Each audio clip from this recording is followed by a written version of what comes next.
Good. Good. We want to Google the Earth.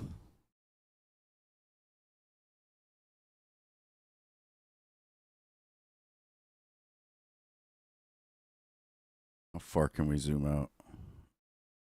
Pretty far. We can rotate around and see the moon.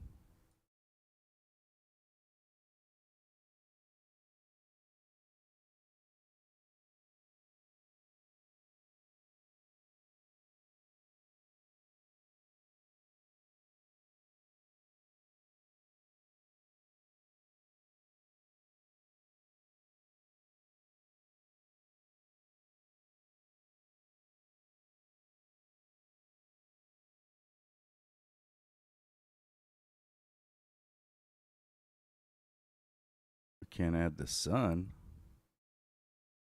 What's up, Ghost Rider?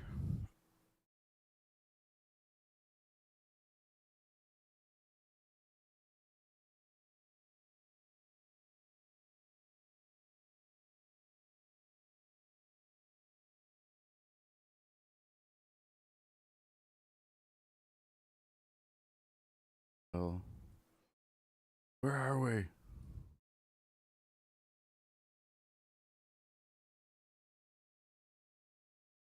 See the sunrise happening in the US and A. All right, yeah, I might know. I might.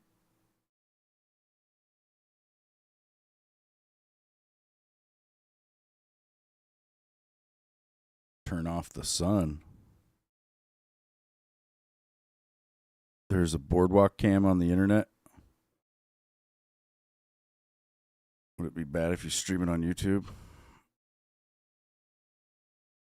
If it's not yours, maybe. You might get in trouble with the owner of it eventually. I just talk to whoever has the camera, though.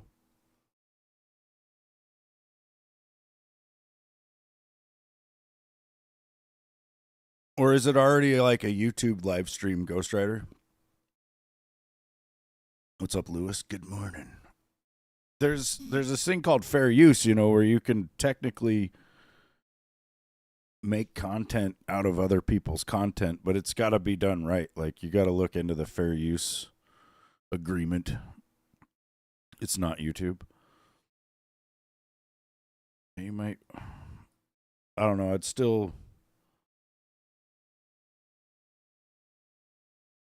don't know. I'd look into fair use and see, but yeah. This big ass lake. What is this lake? That's Lake Titicaca. No way. That thing's huge. Look at that. Like, I'm looking at all of South America, and that's the only lake that I can really see. And I can see it. Huge. It's Ocean City, Maryland.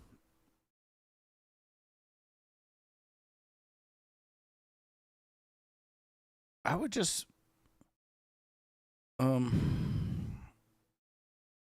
I said, I would talk to them.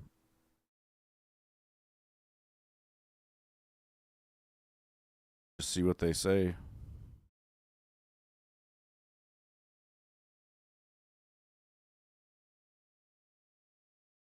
How long is this friggin' thing?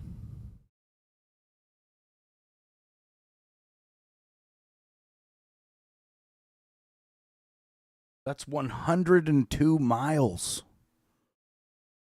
from tip to tip. Right here in the middle. That's 26 miles across. That's crazy. I didn't know this lake was this big.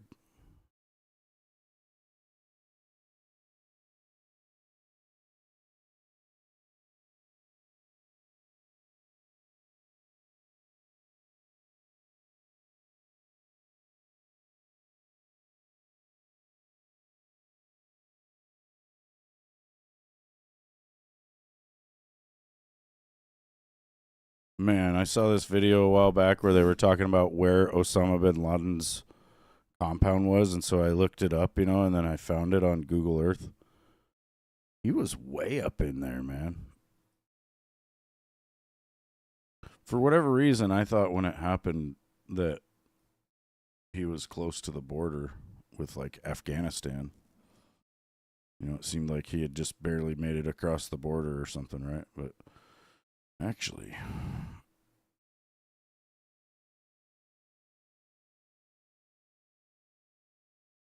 like this is Pakistan here.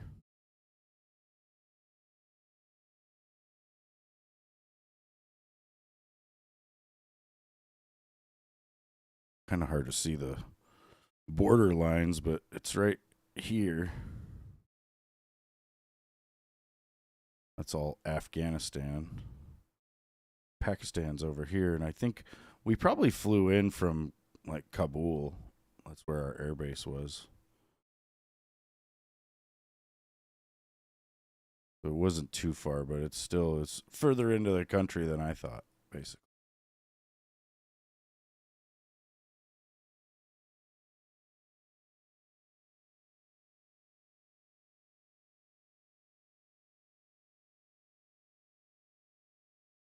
It's a big ass town.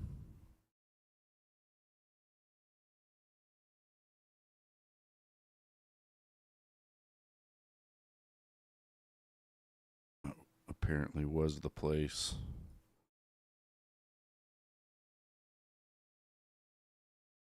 We can go back in time, see when it was built.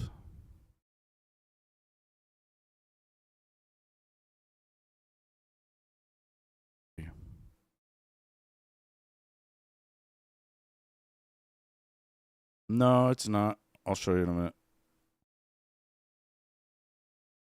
2001, this was just an open field.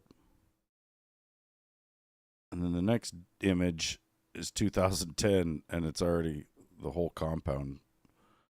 There was a lot built up from 2001 to 2010, though, with that.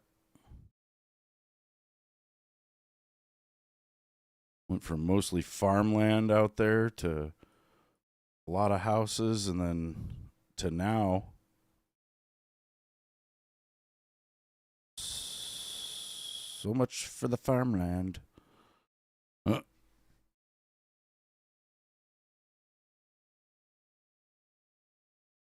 North Korea's. I was just looking at South Korea because I saw a video the other day where they were talking about apparently somewhere outside of the U.S., but it's a country where we have joint interests with like the UK, Australia, France. It's all our major allies, right? NATO, basically.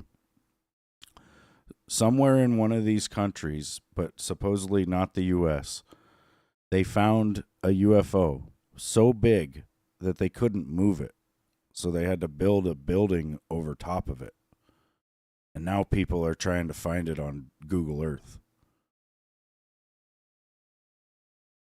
What's up, Blaze?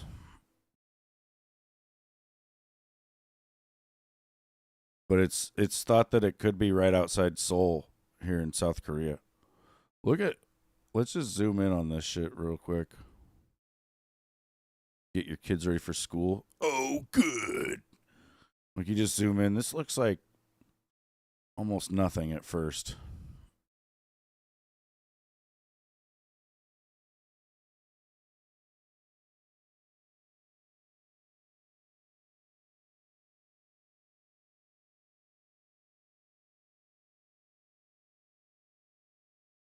And then when you get zoomed in, you realize there's almost nowhere that isn't houses. Like they have taken up mostly everything. There's like these mountaintops. I don't know why they don't just develop right up and over them, I guess. Maybe they're too steep.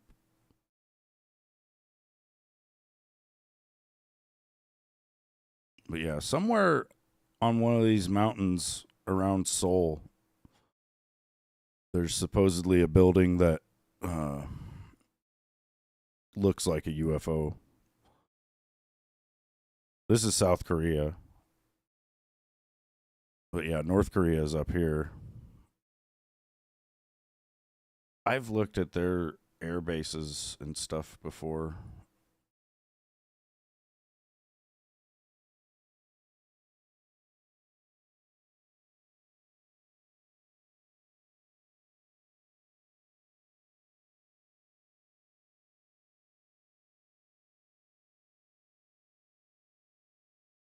What's the capital of North Korea, though? I can't remember.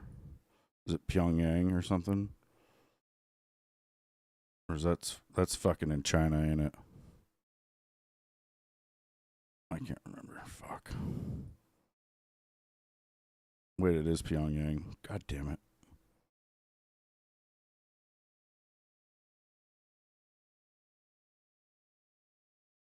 Place will probably get vaporized one day.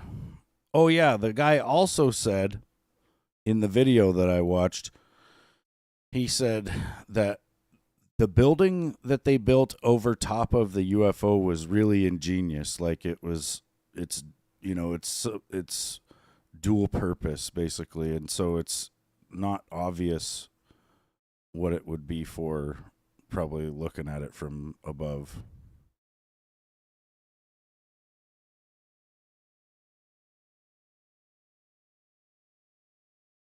Got some airliners. Another airfield over here.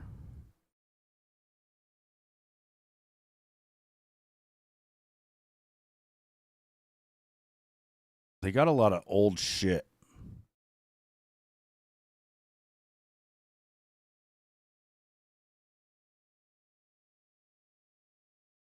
Need to find airstrips.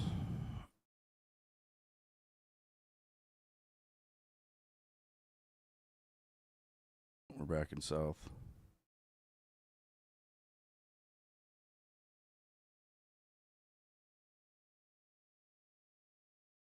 Young gang.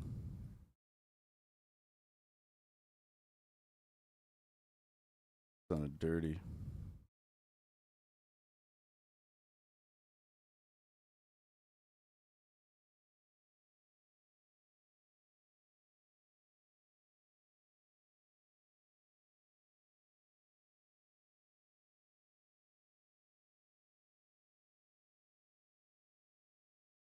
It doesn't look like there's really a lot in North Korea.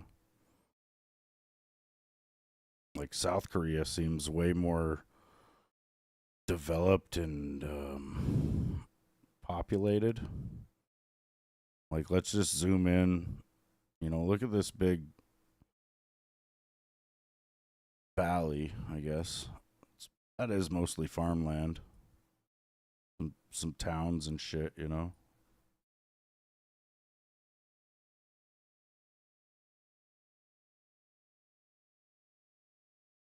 Here's somewhat of a city, I guess. But then you go down to South Korea and find an area that looks like that, like this right here, right?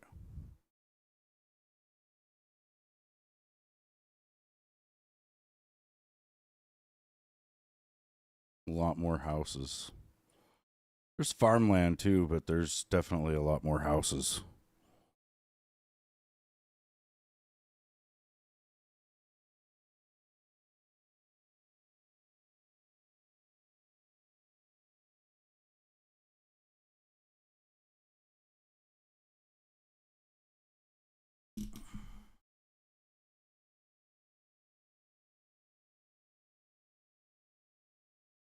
Yeah.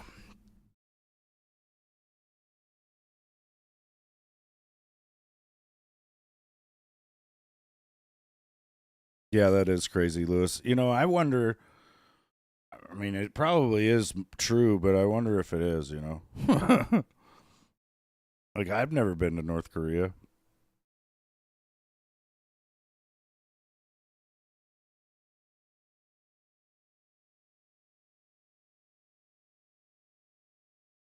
I wonder there can't be Street View.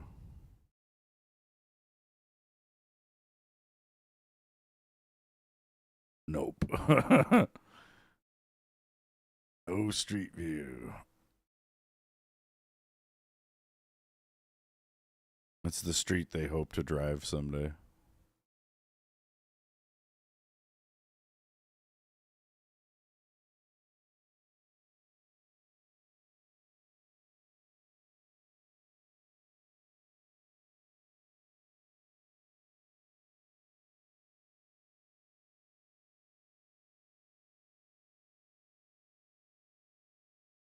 Yeah, I mean, I've seen a lot of different shit about it too, but I just, you know, how do we know that's true? How do we know the documentary was even real? Like I am starting to like struggle to believe most of the stuff that comes from the supposed experts from our side as well. Just cuz it's I don't know. A lot of things have been absolutely fucking lies. And so it's just like, you know, maybe they want us to believe that the people in North Korea are living a really horrible life and they're not. Maybe they are, you know. They probably are.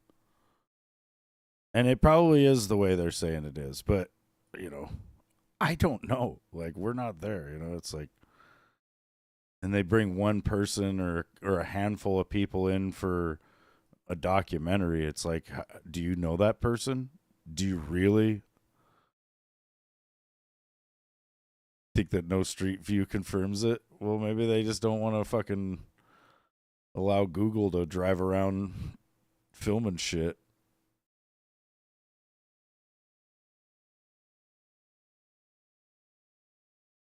I mean, they're definitely, you know, they're definitely isolationist nation doing some crazy shit, and it probably is um, the way they say it is, you know. But I'm just saying, like, my point is that we don't really know. It's hard to know. Like maybe like, you know, we're being told that they're making grocery stores where they make it look like the shelves are full, so when you drive by and look through the windows it looks like everybody's got access to all this food and then it's really not real. Well, what if that documentary telling us this shit is the thing that's not real and these people are just living normal lives? Like eat both things are possible is all I'm saying. What the fuck is that?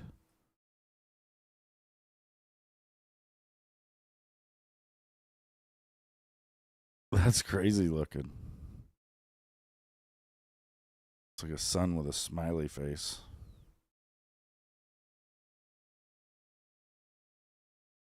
Oh, ear itch.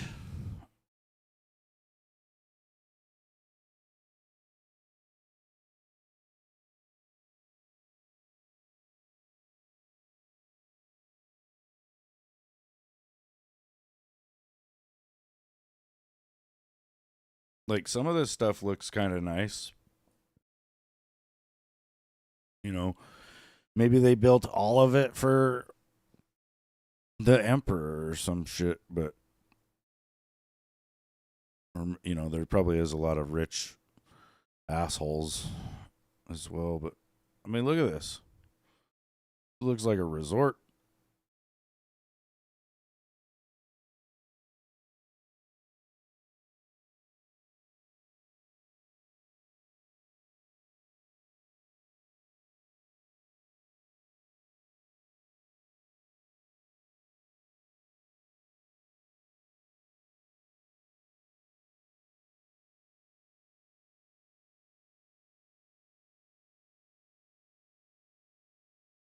Calma Beach.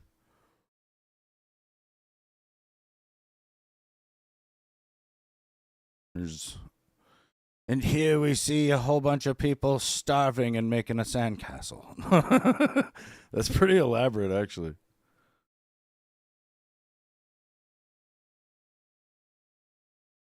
Can't believe there's actually an image Let me make sure this is North Korea.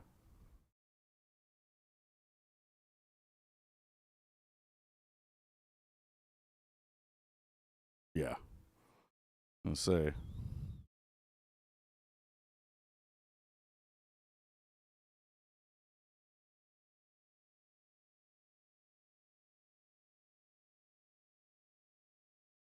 Oh, wow. I love how it doesn't zoom in.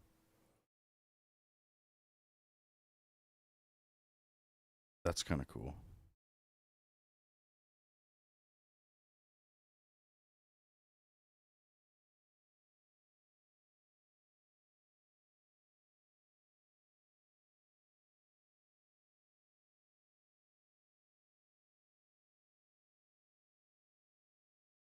They built this fake tourist area.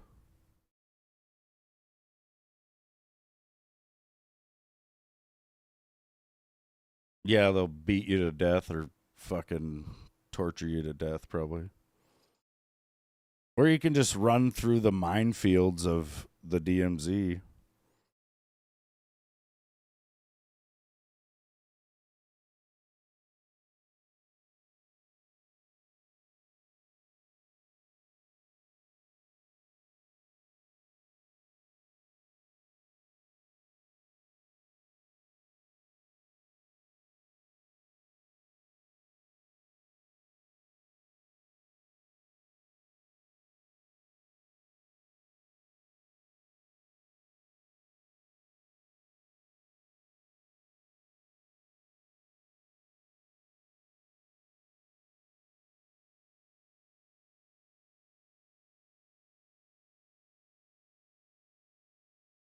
You heard that the next Far Cry game is going to be in North and South Korea. That's rad. I've never played any of the Far Cries. Look at this shit. It's like a big old volcano or something, and they're just farming their asses off down inside of it. I bet that's pretty fertile, though.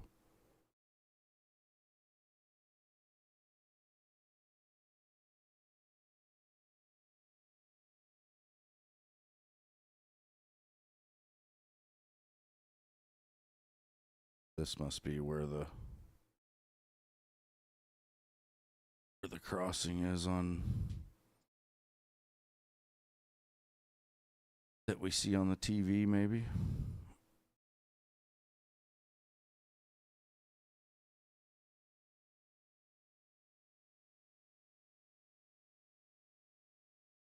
Uh,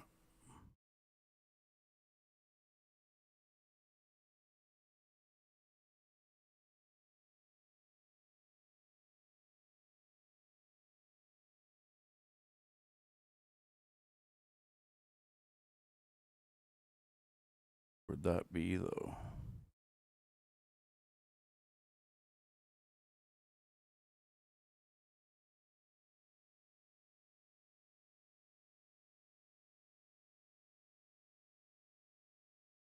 Hmm.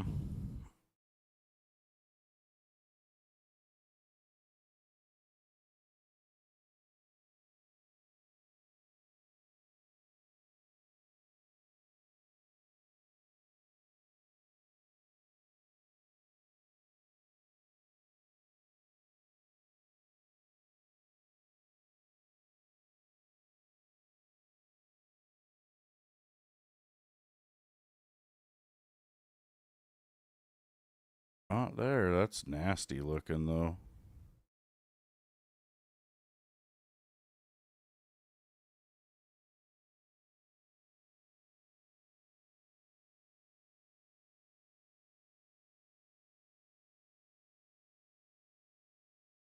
Bridge of no return.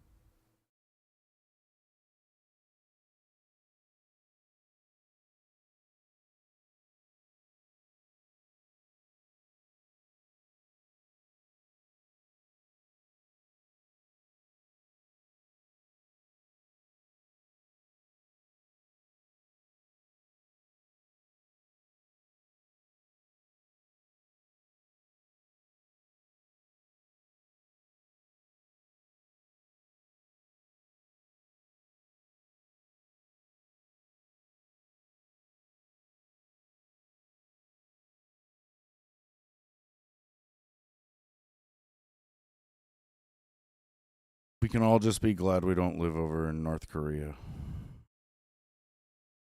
Or even South Korea. I wouldn't want to live there either. Never know.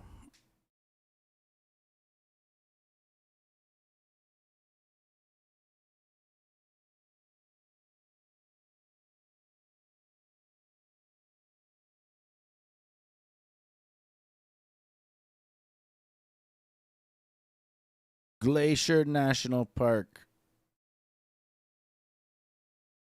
in the north of Montana.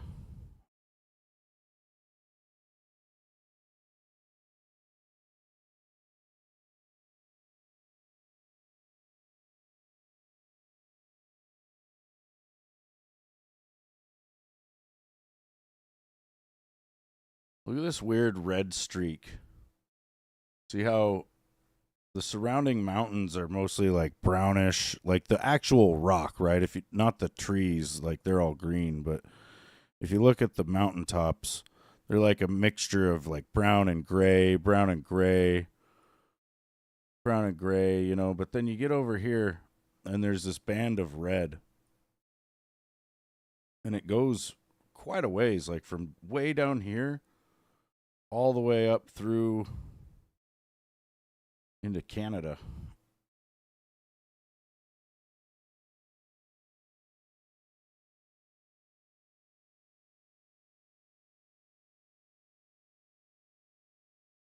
Like whole mountains that are just red. They've got red on them.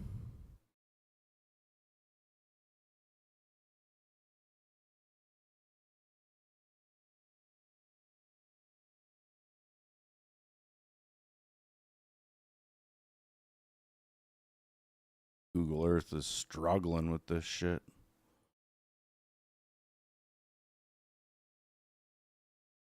I wonder if I can turn off the clouds.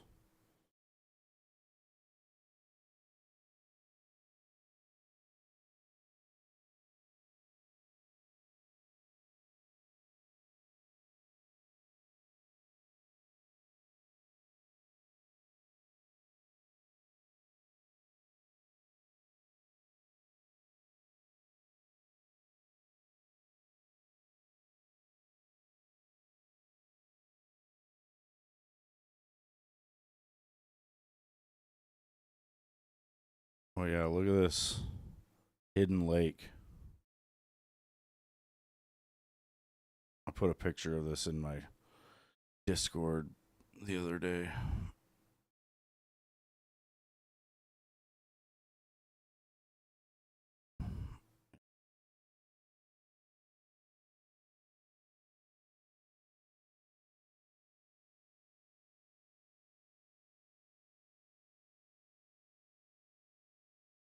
Pretty nice looking.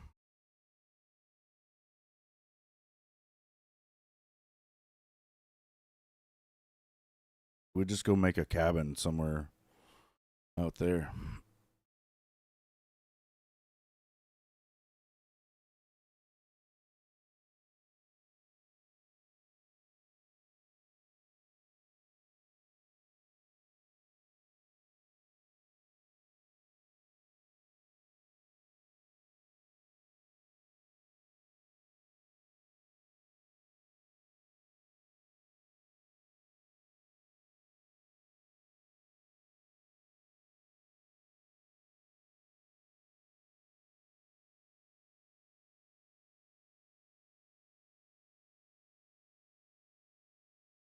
A little street view. Driving through Glacier.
Look at how these roads are made, dude. Like, it's just, there's not even a white line. There's not even room for a fucking white line. It's just the rock wall.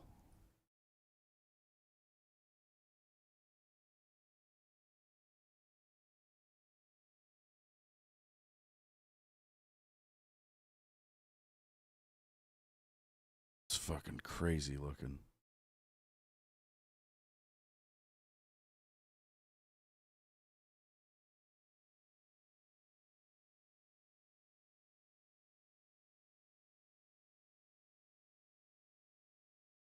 You can see the people in the Google Earth car.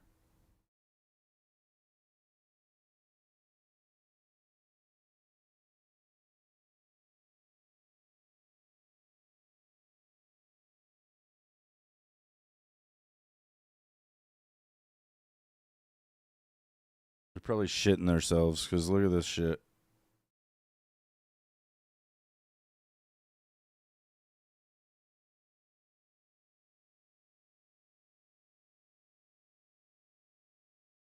Like, there's a guardrail and stuff, but if you got hit just right, you could probably roll right up and over it.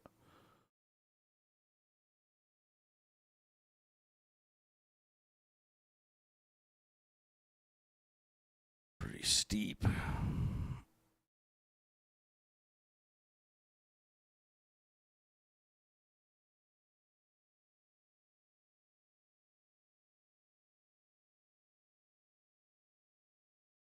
Paradise Meadow. Scenic area.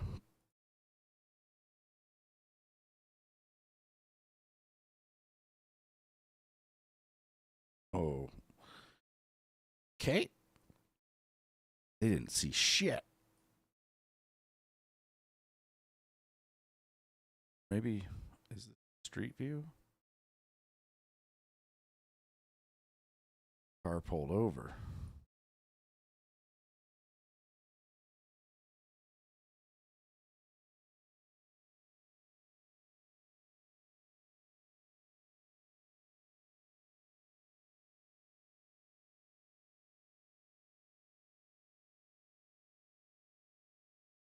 Traffic looks bad. Road too. You don't want to go down that road.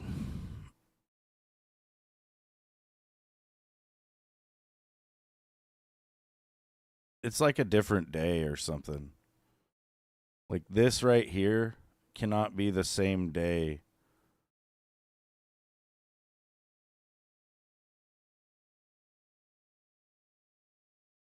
that they were driving through this other part.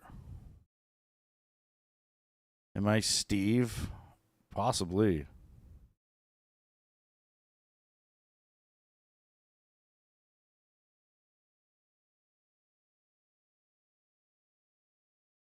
Now this looks like a different day because where's all that mist and shit?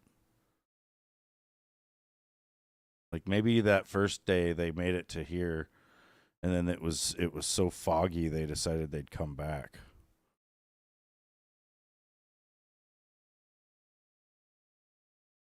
Pretty awesome looking.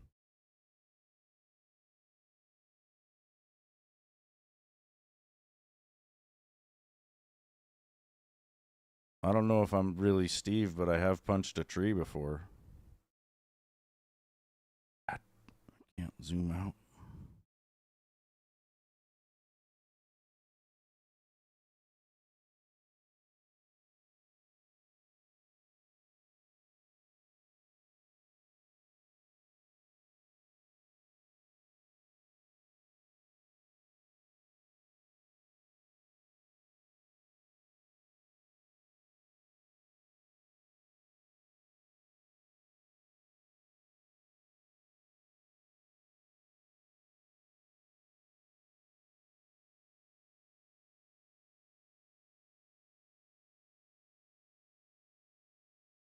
The Grand Canyon. Hard to tell how deep it is from here.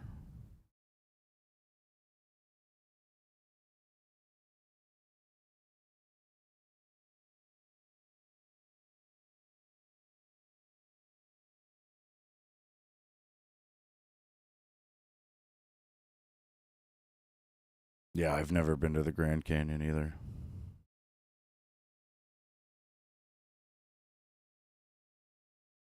Like, pretty crazy looking.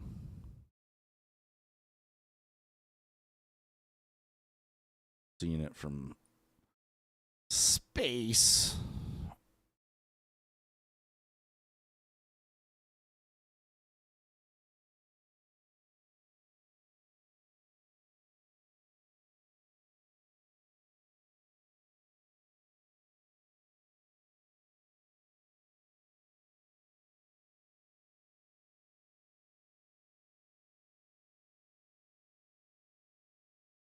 All these, when I look at Nevada, the way all these different salt flats are set up everywhere, and then it's like it almost looks ripply.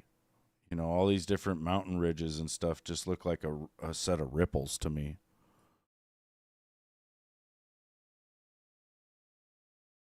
Like the whole thing was pretty well loaded with water at one point, right? Like all the different white spots you see were just water. And that water probably filled this whole area like a huge basin. And eventually it drained out through the Colorado River and made the Grand Canyon.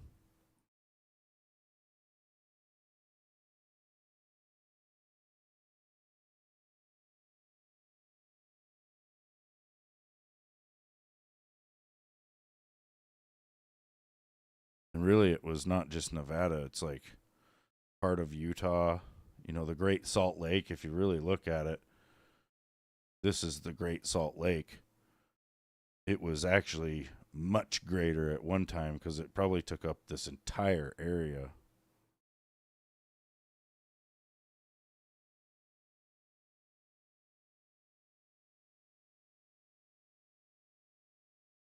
Or check in on Area 51.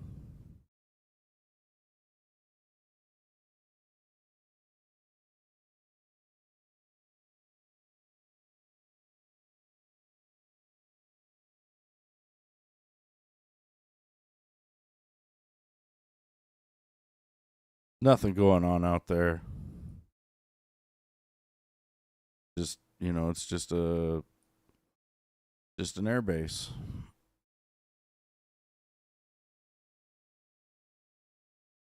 Probably nothing crazy in that.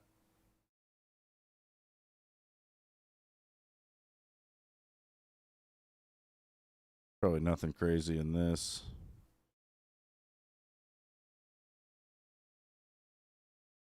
or this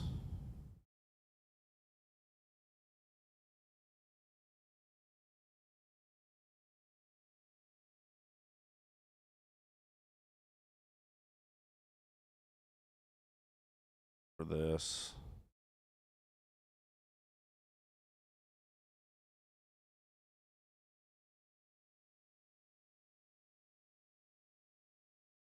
Yeah, Lewis, that was all such a crock of shit. All those people who thought they were going to storm Area 51.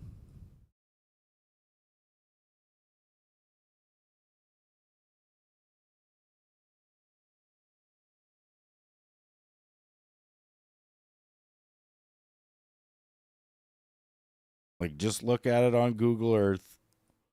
Look at all the shit that you can barely see. Because I don't know, man.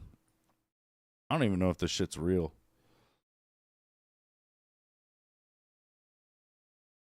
And I don't think what they're doing here is being done on the surface. I think it's all being done in the mountains or under these mountains.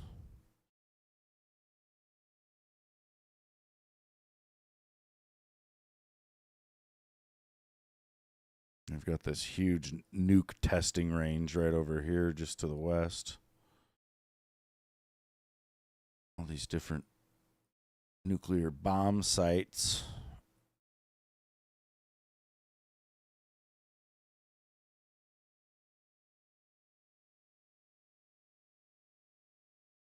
Some of them probably are just regular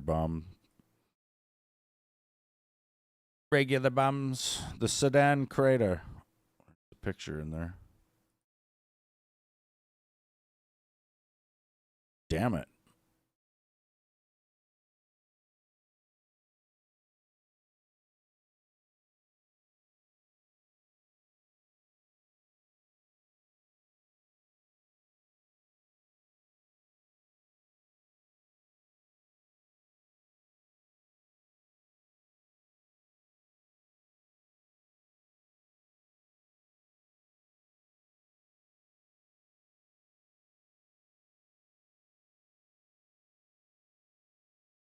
Yeah.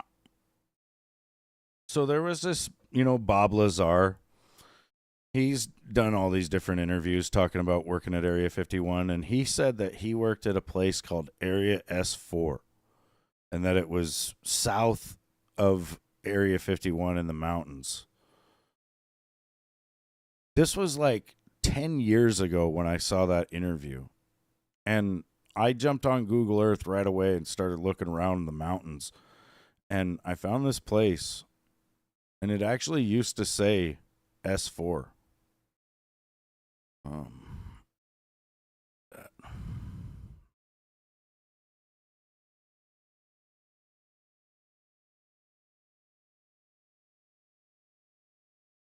Like, I shit you not, when you would zoom in on this, there was a little tag that said S-4 on this right here.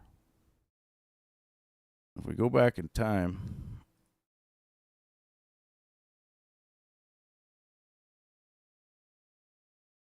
this is 2002.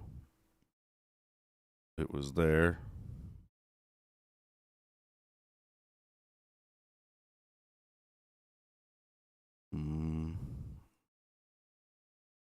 Moved a little bit. There's like a weird tower thing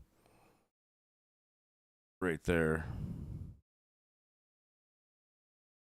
2006 is still there.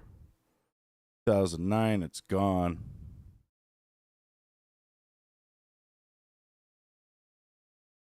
It was like after he mentioned that in that fucking interview, they took the tag off of this place.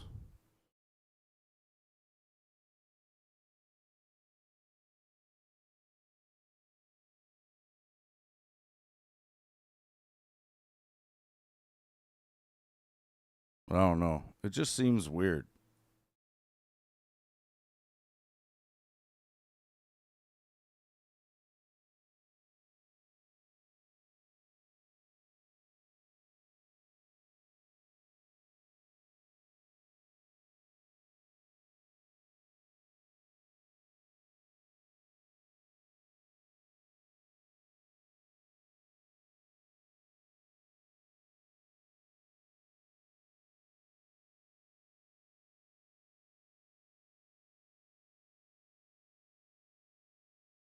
Yeah.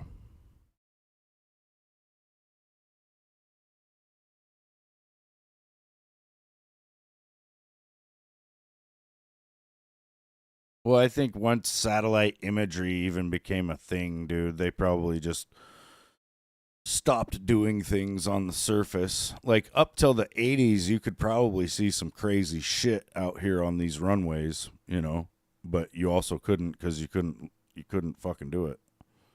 Maybe if you were the Russians or something, they probably had satellites, like spy satellites taking pictures.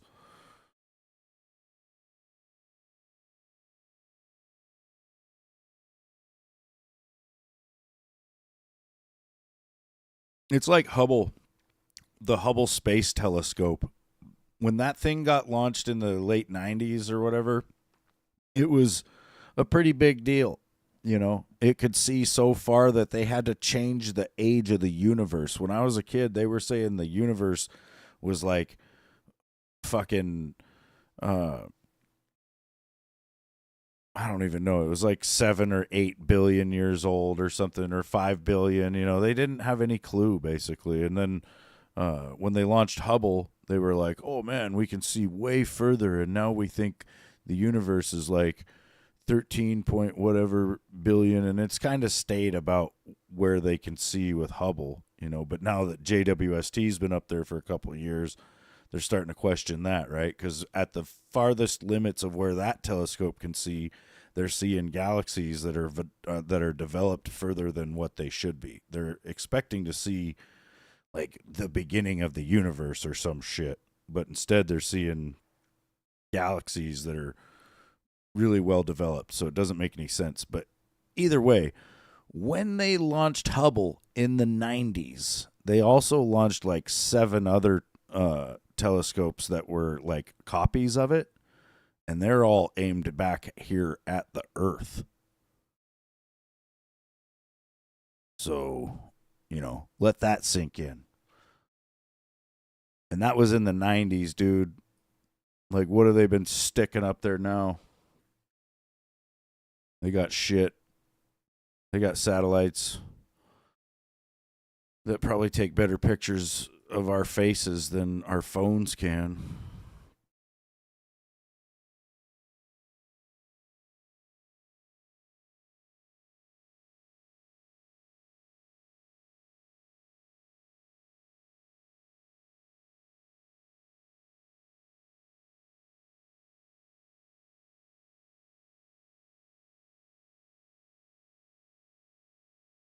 Yeah.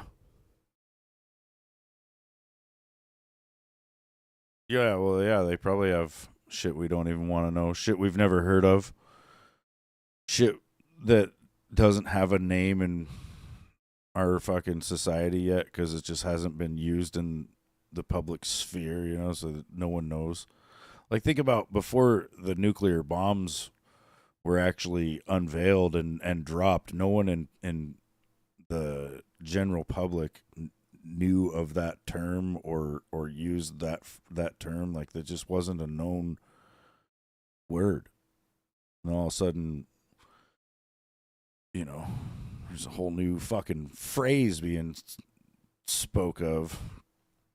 Like, there'd be something like that.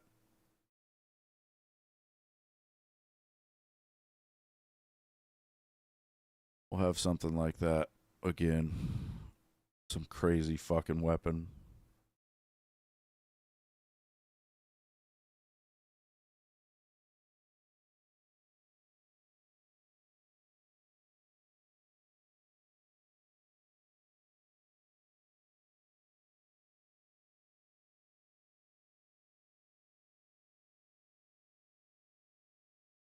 I can imagine living on one of these little islands out here. That also seems really isolated. Or there's some really crazy islands over here by New Zealand and shit.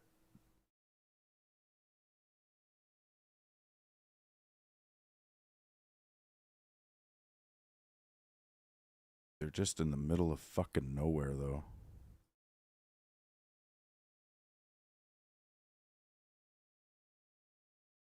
But yeah, talking about that giant UFO they found, that thing. Also, I was saying to Callie yesterday, it could be in Antarctica. It's like you always kind of wonder, like, what the hell is going on down here that they got to be sending all these people. Maybe it's this fucking thing. Maybe it's this dome here.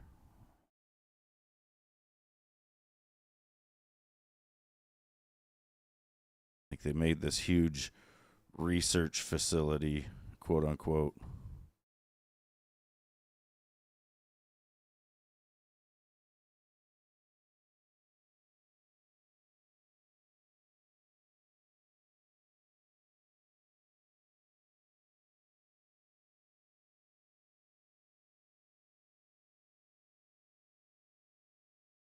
French Southern and Antarctic lands. What the fuck?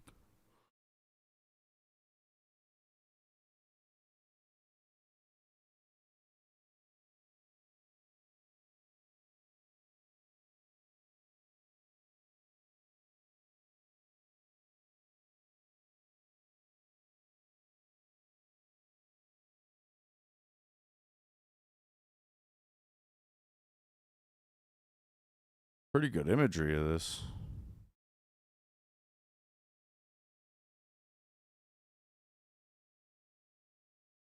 There's any towns though. Maybe. Those are islands. Isle is what it says.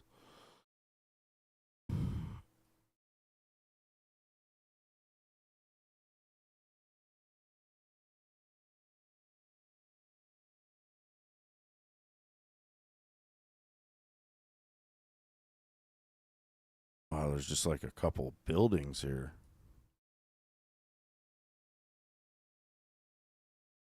What the hell is this?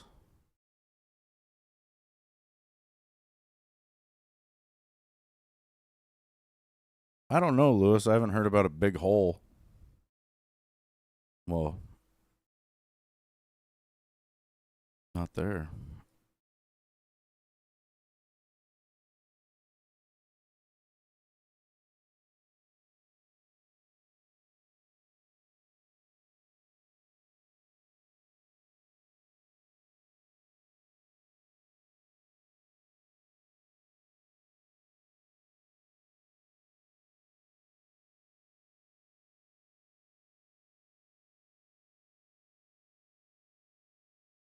There are some weird islands out here in the middle of the Atlantic too that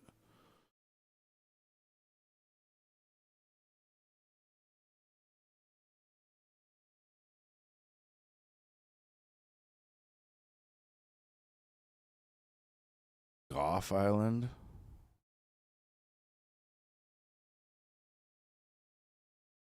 That's kind of cool. A majestic waterfall. Never heard of that place though. That's like where they filmed Lost or something. Maybe that's actually where Lost is. Previously on Lost. Edinburgh of the Seven Seas. What the fuck? This is a little town right here. Look at that.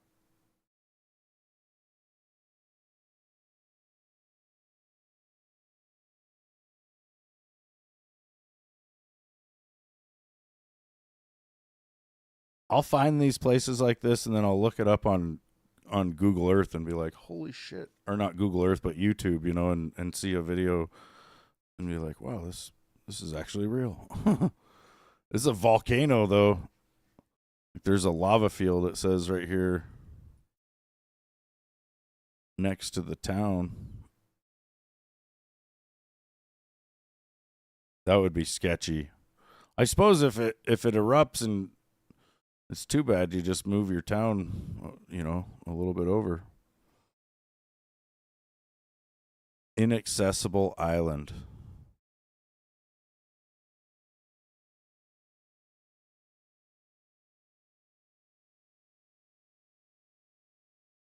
That doesn't look like the same place.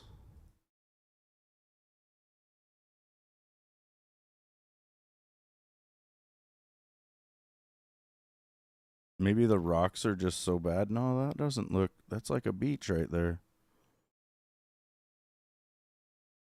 Why is it inaccessible?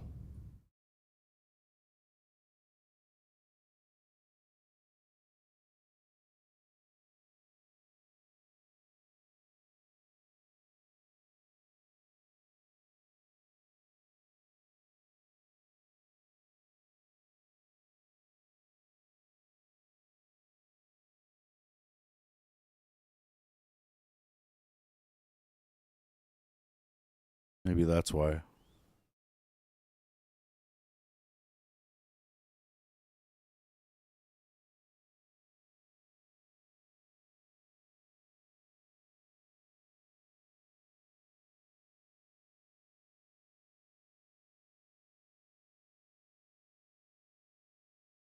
Just a picture in the middle of the fucking ocean? Freaky as hell.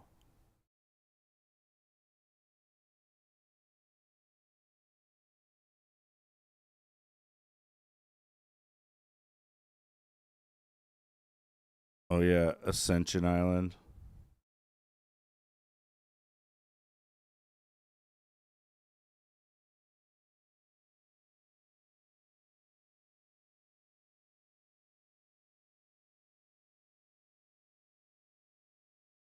It's actually kind of cool.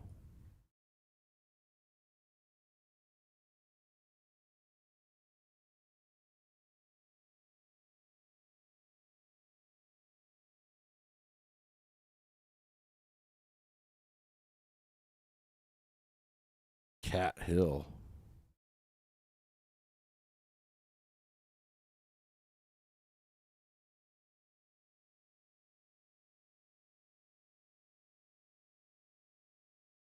This is military.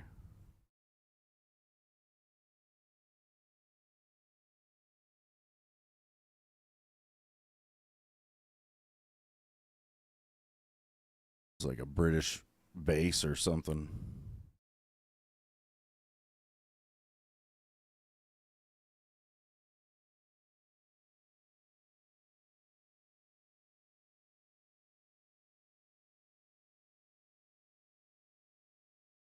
Uh,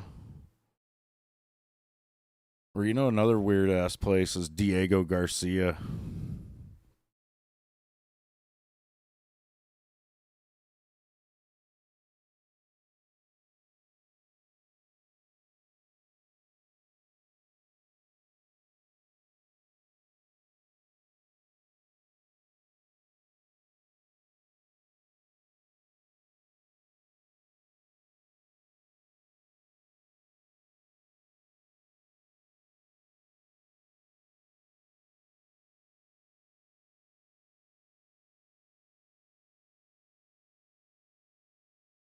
It's a military base.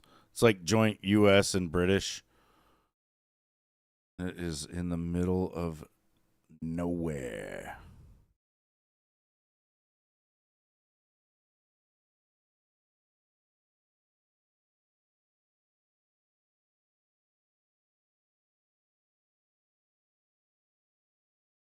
They also did a lot of nuke testing out here back in the day. Not at Diego, but I think in some of these surrounding atolls.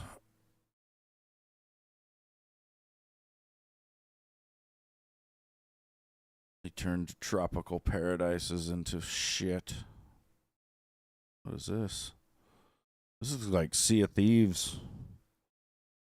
Nelson's Island. Look at that little shit.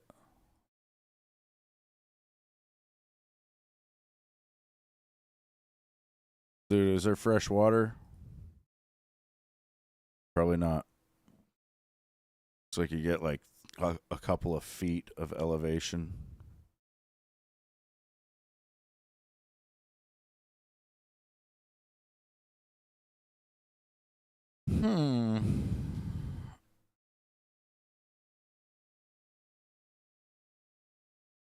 Madagascar. Pleasure Island, there's no such place.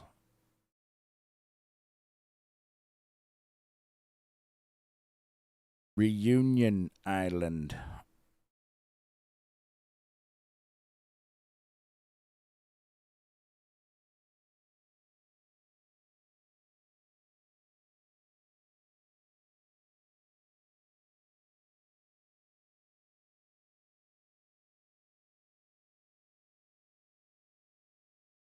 You can see the Eye of the Sahara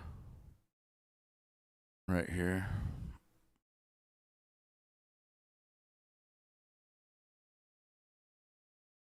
Also known as the Recot structure. They think it could be a natural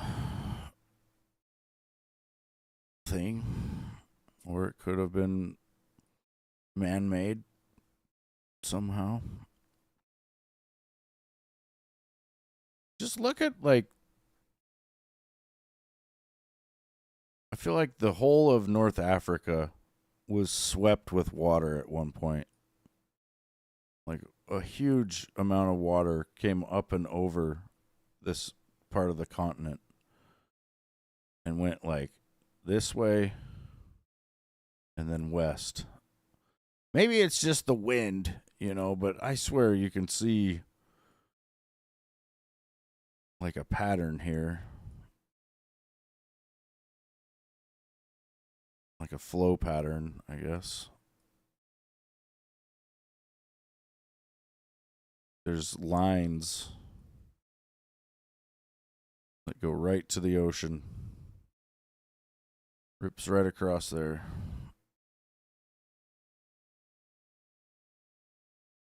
Yeah, this place is weird.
This is that Swiss village that was just wiped out by a glacier.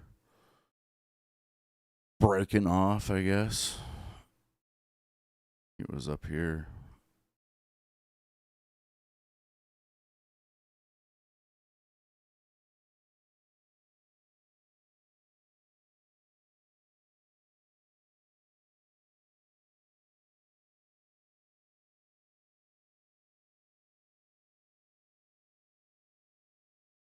Which the main problem is, I think, there's like pieces of the glacier and a bunch of rock come loose up here and came down this huge drainage. And then it's like, not only did it flatten most of this shit, like I think from this road that way is all gone now. Like, this upper section of the village here is still intact, but everything on the other side of that road over here is just under a fucking bunch of debris now. And then there's a river right here that has been completely like blocked by all the shit, and so now it's forming a lake right there in that valley. Could be bad for the rest of the town. Maybe they can, clear like a trench through all of it and get it flowing again, but maybe not.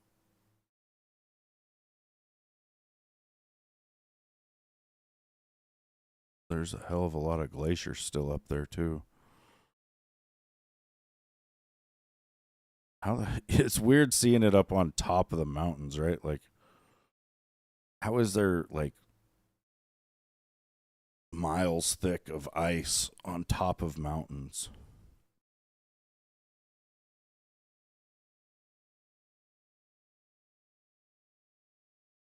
I don't think it happened with just snow, like just snow accumulation.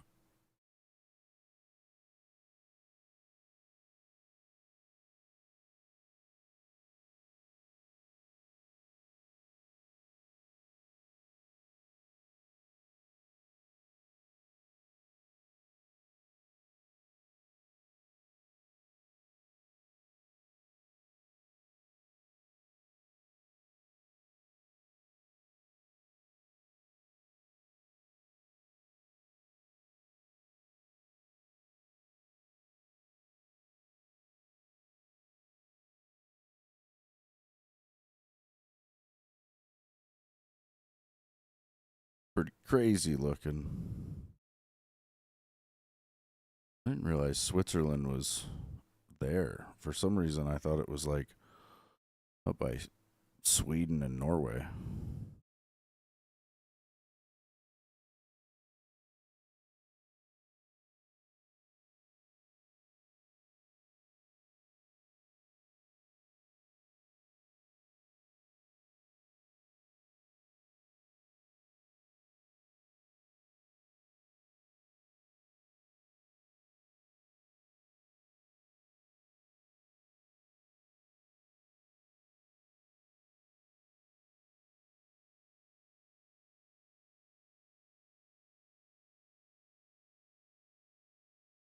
Yeah, I see it.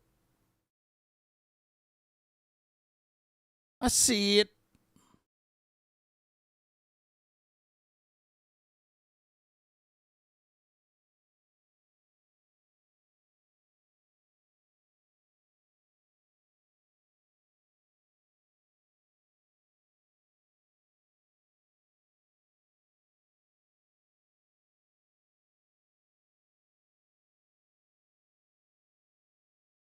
I went here once.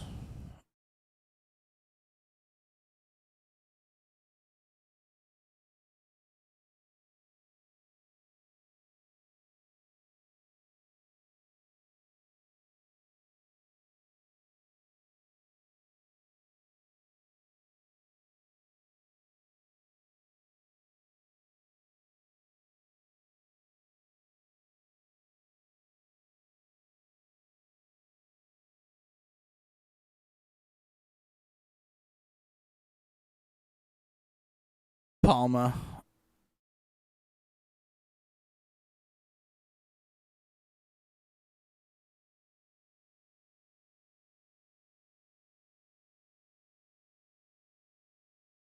I think it's actually called Majorca.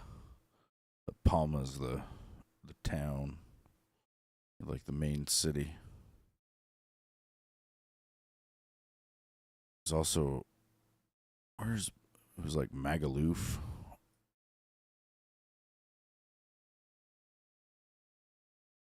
There it is.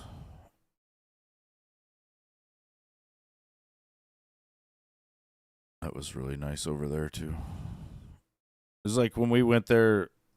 It was when I was in the fucking Marines, But we pulled up with our boat, and I think we were somewhere on one of these, either this pier or that one. I think it was probably this one, and then we had to come off, and go through. It was like far to get to town, basically, but then you're in town, and but yeah, apparently, the first few days we stuck around Palma, but then people were saying, "Oh, you got to go check out Magaluf because this is more like touristy, and if you get kind of away from Palma, you get to where it's like just like the people that live there, I guess, and it's not as busy and stupid. I don't know.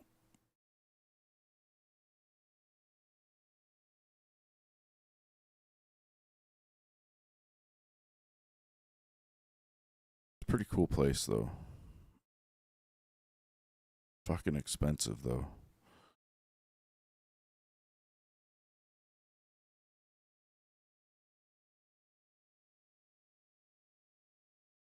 No, Blaze. A lot of people just flew.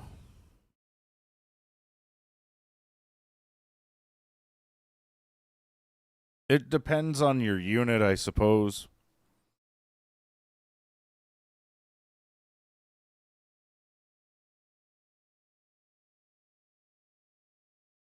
Like if you were in a unit that had vehicles and shit, then you probably had to ride on a boat.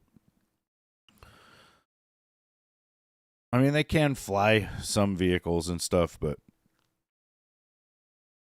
And then I think, the first couple of years we were getting all our vehicles over there.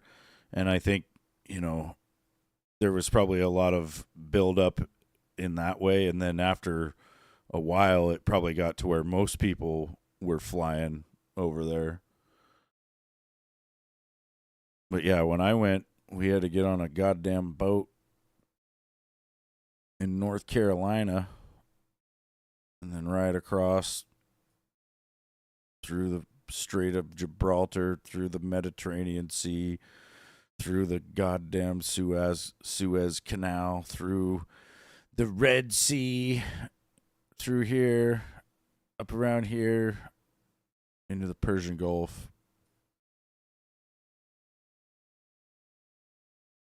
And then we went to the Kuwaiti Naval Base, which I don't know exactly where it is, but it's somewhere in Kuwait. Imagine it's probably this right here. But yeah, we had to offload here, and then in 2003, we staged in northern Kuwait, which is not that big of a country. You know, you can see Kuwait's like border is right here. It's very small. So we were all staged right up here, you know.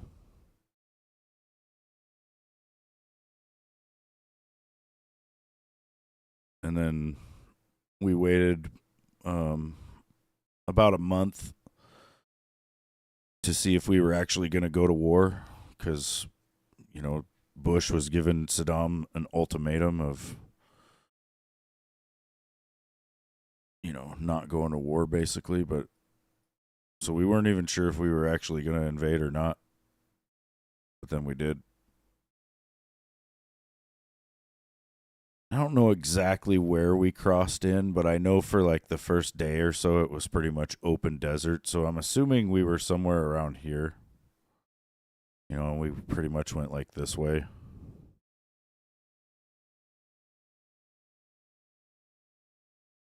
Eventually, on our like second or third day, we started getting into more urban areas, and we had, I don't know, you know, I was just a gunner on a fucking LAV, so like I was a lance corporal, and like basically no one's really telling you much. You know, you've got a radio that you're listening to, but you're on like platoon and maybe company frequency for the most part, so you're not really aware of what's going on. Like I've watched a bunch of different documentaries about the invasion, and they kind of blow my mind because I didn't realize how outnumbered we were. I thought we brought superior numbers. I thought we brought a lot more than we did. And no, actually we did not. Like when we rolled into Nasiriyah, apparently there was 5,000 Fedayeen forces in this city, and there was 1,300 of us or some shit. But yeah, when we invaded, like I said, we went up here. We took a couple of different key bridges along, like, I'm not sure if it was Route 1 or Route 8 here, but we were trying to take as many different little bridges as we could. And then, you know, that was, like I said, the first couple of days. Well, you know, that's when Jessica Lynch and all that went down. Her convoy got lost. They were supposed to be driving up this Route 8 here, and they were going to make a left right here outside of Nasiriyah and continue up Route 8 and just go right up this way, you know. But they did not take this left, and instead they went this way. And then once you crossed the Euphrates River into the downtown part of Nasiriyah, it's like 2.5 miles of what is no longer right up against the road, but it used to be, right? Like I could zoom in and show you. And I think I've showed you guys before, but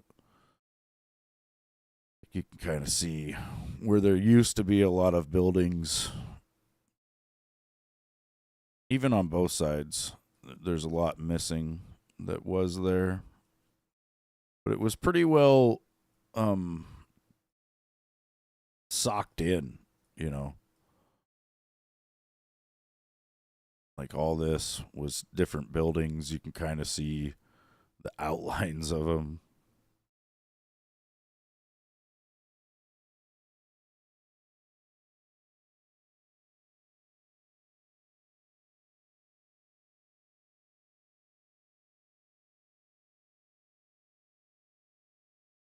And the reason that's like that is because this is the stretch of road where they had very strong resistance, you know. But yeah, Jessica Lynch's convoy, they had taken the wrong turn. They did not make this left and instead went straight. And they got all the way through Ambush Alley, all the way up here to this intersection where they did start taking contact. And at the same time, they realized they had made a mistake and missed their turn. So then the convoy commander decided to lead them back down through Ambush Alley. He probably would have been better off going back, you know, all the way down here. But it's, dude, I'm telling you right now, you don't have fucking GPS. And if you do, it doesn't have like map functioning worth of shit. So you got like maybe a grid on there. Which you need to know your grid so that you can look at your maps and see where the fuck you are.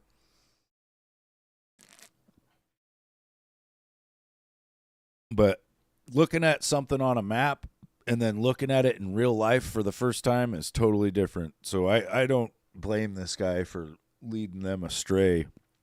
Because when you're in a foreign country, driving on different roads with signs that you can't read, you know, like the highway systems in America are different from where you go everywhere else. Like clover leaves and shit like that are totally different. So, you know, you have a hard time even getting where you know you want to go. Either way, their convoy turned around, came back down through Ambush Alley. They started getting fucked up the whole way. There was some army sergeant that ended up getting out of one of the vehicles, and then they left him, and he fought on foot and tried to get, you know, out of there, but he made it to like here, they said, and then he ended up getting caught by a bunch of Iraqis, you know, and they fucking executed him. But yeah, there was shitloads of people, you know, captured or killed by that convoy situation. And then basically the following day, there was Marines that had showed up, you know, or maybe even that day as that was happening, I think they showed up and started seeing the army unit all scattered and started trying to help them. And then I think maybe the next day they decided they were going to send a whole bunch of fucking Marines up through, but the Marines decided that it would be better to skirt around Ambush Alley. They didn't want to just drive straight through it. So they went across the Euphrates and they went down this way. You got to imagine, like, none of this was here. None of these houses. I don't know if there's imagery going back or not.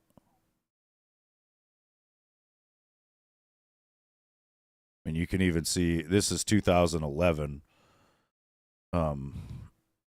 But back in like, and look at out here, right? Like, see how this is all just marshy bullshit, or it's like sandy bullshit. Well, this is actually muddy bullshit, and it was like a crust of dry dirt on top of like a foot of mud. And so the Marines that tried to go, they tried to come across the river and then go around and then go up through here. They got stuck right about here.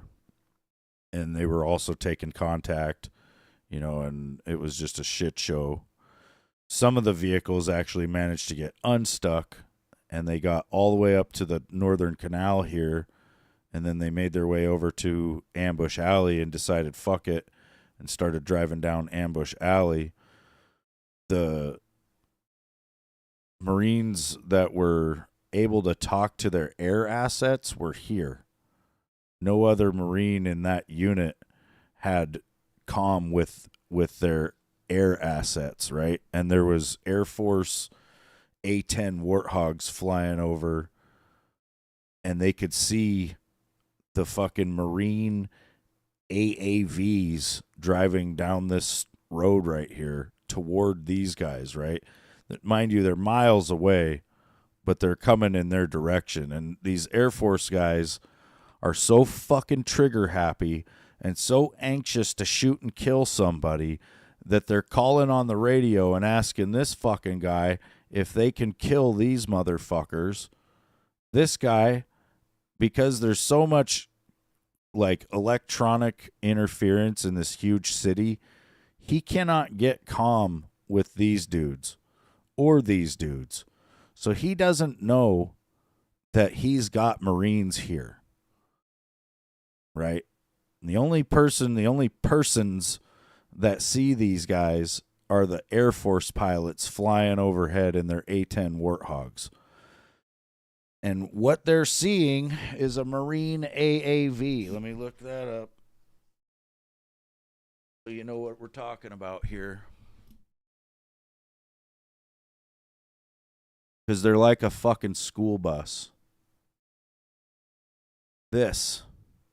Okay? You can haul like 20 dudes in the back of this motherfucker. And mind you, on the roof of every single one of them is like a 4-foot by 3-foot orange fucking air panel thing that it was just a big chunk of fabric that we had to tie onto the roof of the vehicle. And in the daytime, we had to have orange side up. And at night, we would flip it over so it was like a thermal side so they could see us from the air. It was, you know, we're all driving around with these things so that they can identify us. Also, believe it or not, this is the color that those vehicles were. They weren't desert fucking tan. They were goddamn green camouflage. So if you're an Air Force pilot flying overhead and you see air panels on top of green camouflaged AAVs, because let's be real, if you're an Air Force attack pilot or whatever the fuck, A-10 pilot, you should be able to identify every single coalition vehicle at least, and every single enemy vehicle as well. At the very least, you should be able to identify every coalition vehicle, though, so that you're not just strafe running the fucking good guys, right? But that's not what happened. The Air Force pilots that were flying overhead that day were so anxious to kill some people that they convinced the guy down here that he had enemy vehicles coming towards him. And so he said, yeah, I don't think I have any friendlies here. Go ahead and take the shot. And so the Air Force guys lit these dudes up and killed somewhere.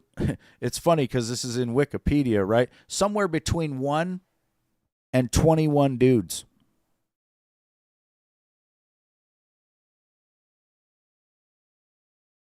Like, I went to the memorial service when I got home from Iraq. We had to go to the memorial service. There was 25 guys that we had lost in our unit, basically, or, you know, in our whole fucking huge unit, right? Not just my individual unit, but at this memorial service that I had to go to for our whole task force, basically, when we got home, there was 25 fucking names listed off. And I think the way we understood it, at least 20 of them were killed by the Air Force that day.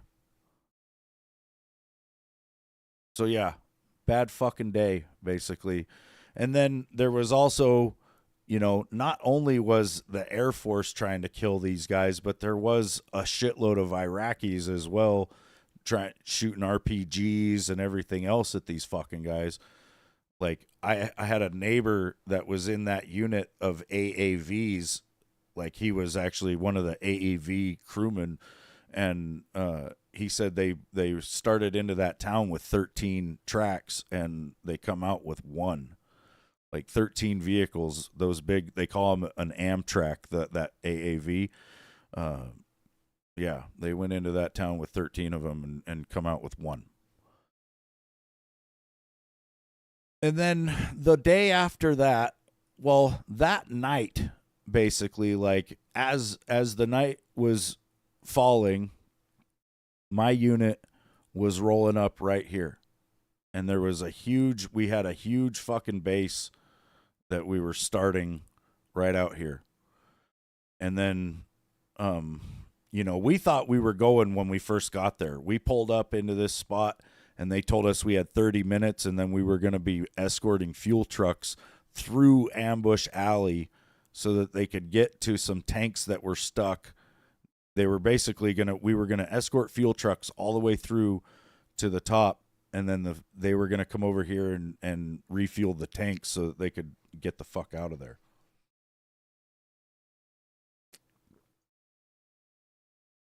But for whatever reason, that got pushed back. So like I said, it was just night when we rolled in.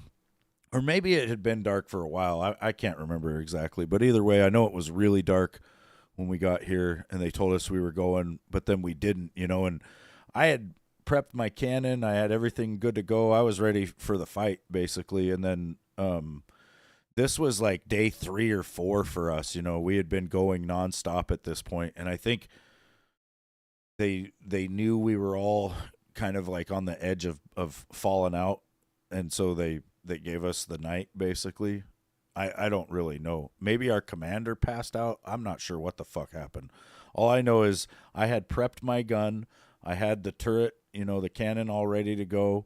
I was ready to go. I'm sitting there in the turret. The thermal sights are running, and they have a rattle to them that's like almost, it puts you to sleep. And that's exactly what happened. Like just sitting there in the turret, like I fell asleep, just completely sitting up. Like I was sitting up like this, head straight into my sight bowl, and I think my helmet kind of like hooked on my sight, and so I was just like, I ended up falling asleep.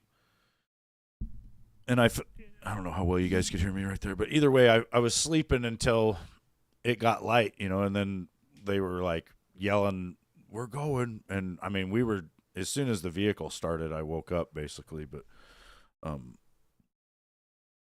yeah, so we ended up leaving here. We went up straight through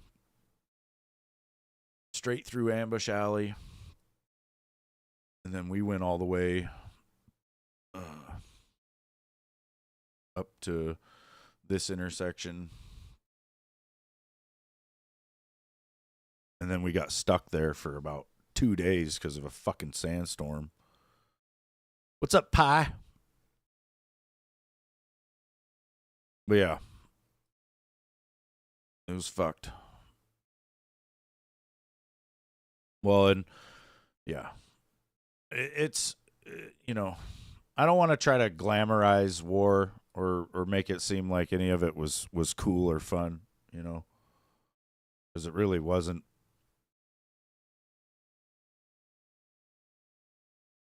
Like we got up here, that none of this shit was here. There was this canal here, and we had parked right along this canal. Like we had a couple of vehicles right along this canal, and then our company had done like a 360 right here. So we had like a 360 of security here. And this is pretty much where like we had our first contact or whatever.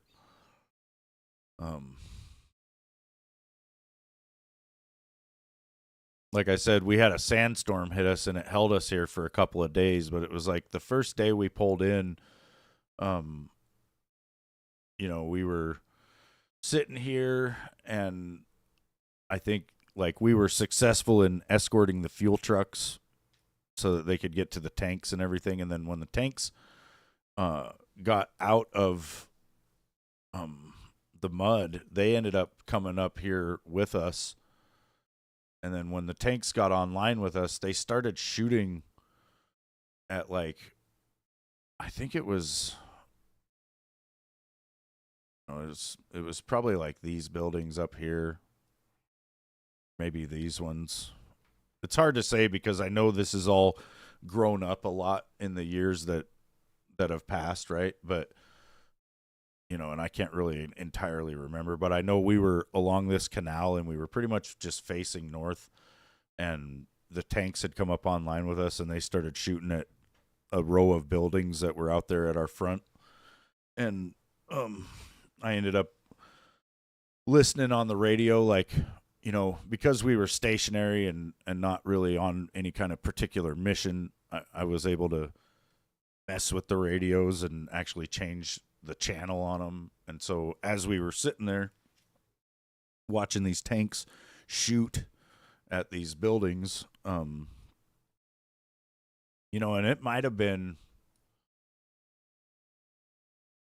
can't even remember, but either way, the tanks were shooting at the buildings, and I had rolled our radio over to like battalion frequency so that I could listen to the higher ups and try to figure out what was going on. Because I forgot that was the thing, is my platoon was like the lead platoon of our convoy. So when we came across to this area, we ended up going way too far up north, and they called us back. But when we were up where we were was where they were shooting, right? So it's like we ended up way up north, and it was like a neighborhood, dude. It was just people. There was people just walking around. And, when I say people, there was women, children, men, just everybody. It didn't seem like there was any combatants. They didn't want anything to do with us. No one was trying to fight us. They were just there, And they call us on the radio and they say, you guys went too far. And we're like, all right. So we come back down here, and then we're sitting online, and like I said, I don't know if we were up here or maybe a little bit further down here, but either way, we're sitting online, and the tanks start shooting at that neighborhood.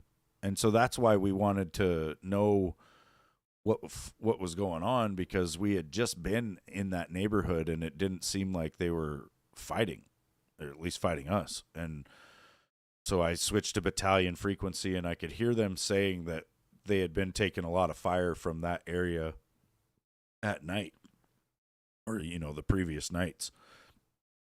And so, they wanted to drop bombs on that neighborhood. They wanted to hit it with artillery, but they said that they had another unit that was too close, and so they needed more of a precision, attack. And then my company commander said that our LAV 25s with would do a good job.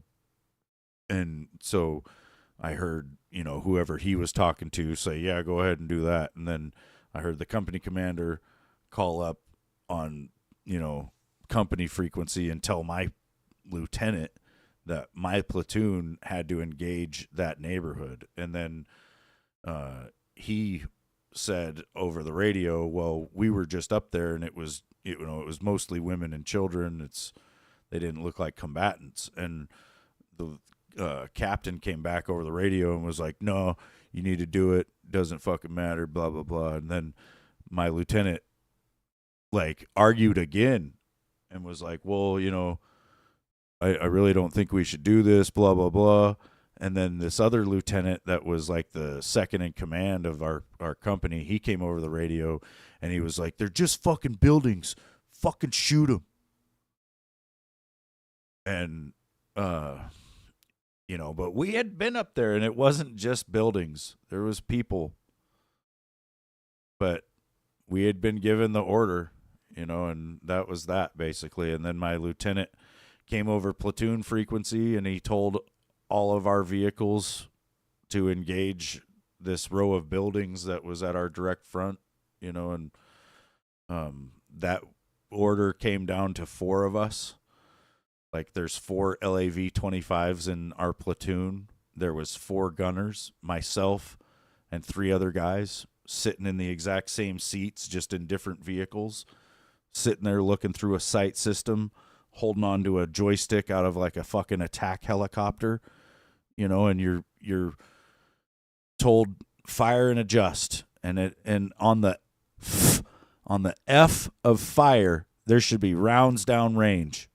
You should hear cannons going boom, boom, boom when he says fire. But when he said that, none of us did. None of us fired. There was like all 4 of us at the same time must have had the same exact thought. Like, what are we doing? Because that's what I was thinking. I was like, are we really doing this? And then I looked up, like I was sitting there in my turret and I was told fire and adjust, and I couldn't believe it. And I looked up at my platoon or my vehicle commander, and I was kind of hoping he would be like, no, we ain't doing that. Or, there was going to be something else. But he looked down at me and he said, well, fire.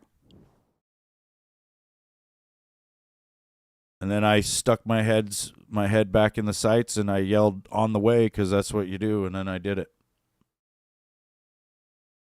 And I fired, we would do a 3-round burst, because the LAV-25, it shoots a 25 millimeter round that explodes on impact.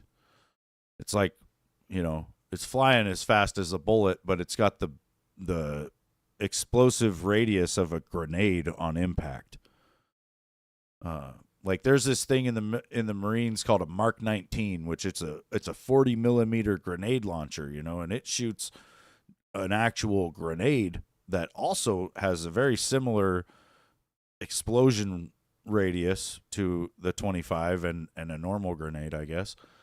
But the velocity is a lot lower. Like a Mark 19, you could maybe dodge that fucking round if, probably not, but you know what I mean? Like I think the velocity of a Mark 19 round is like a 10th. We're talking like a grenade launcher, like a 203 grenade launcher versus the bullet coming out of the fucking gun. That's the difference in velocity. So my 25 millimeter is putting rounds on target pretty quick, and they're blowing the fuck up. And we're shooting mud huts, dude. Mud huts full of fucking people.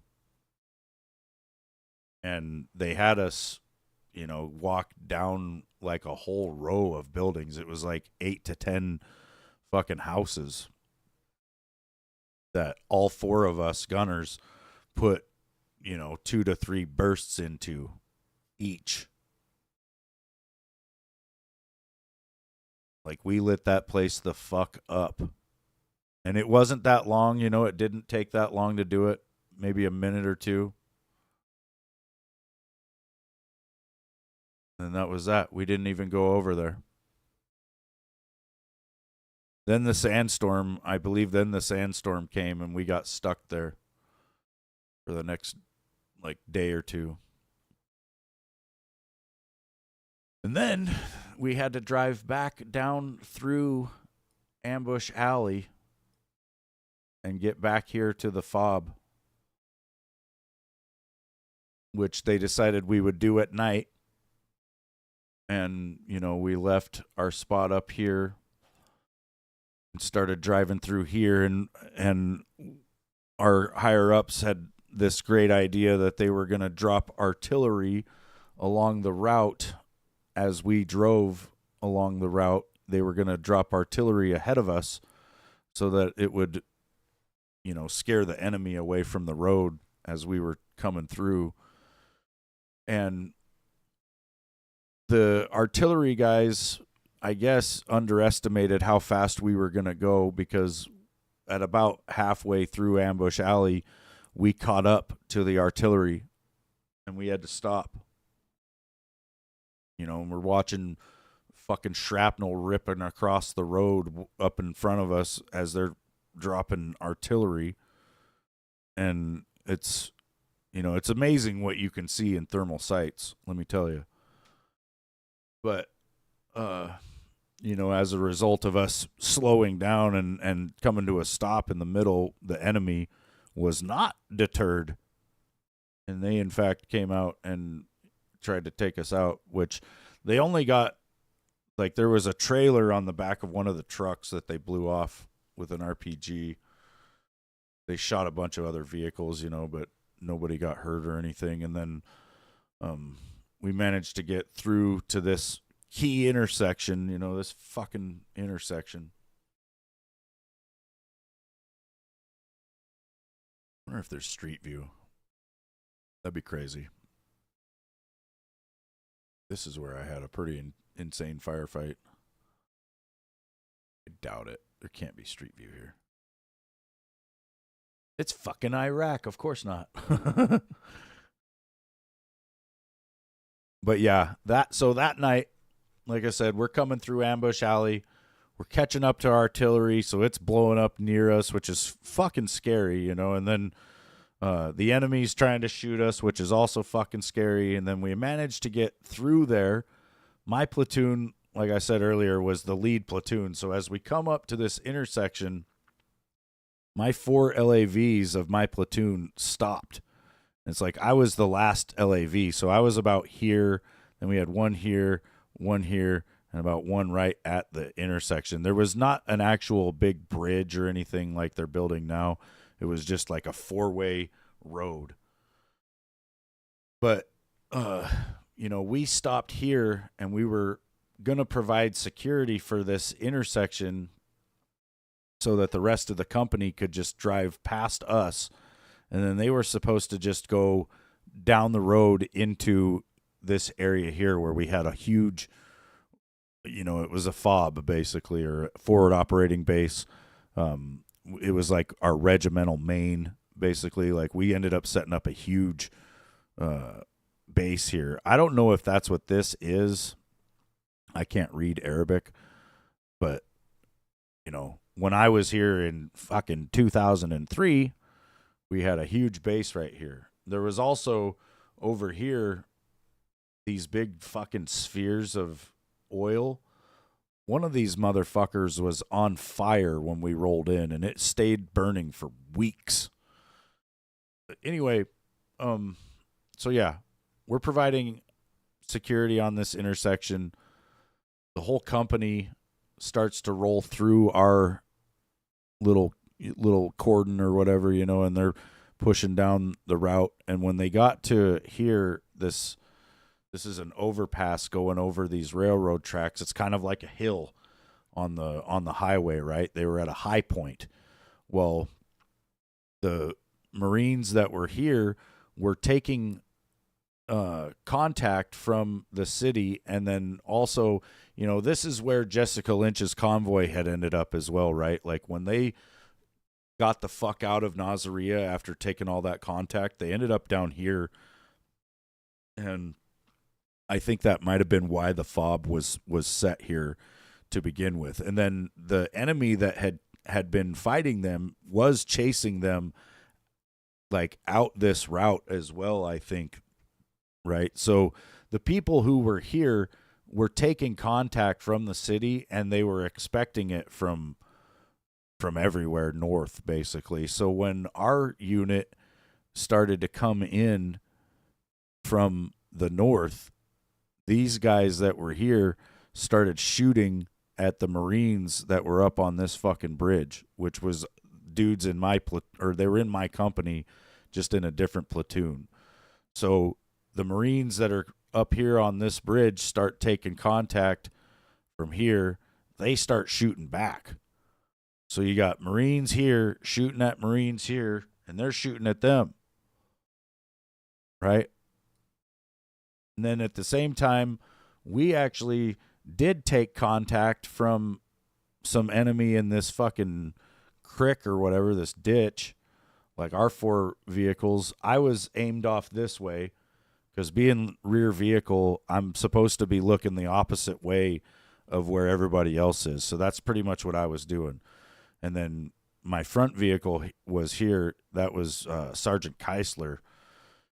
he was looking down this road basically, and he had an RPG team advance on him.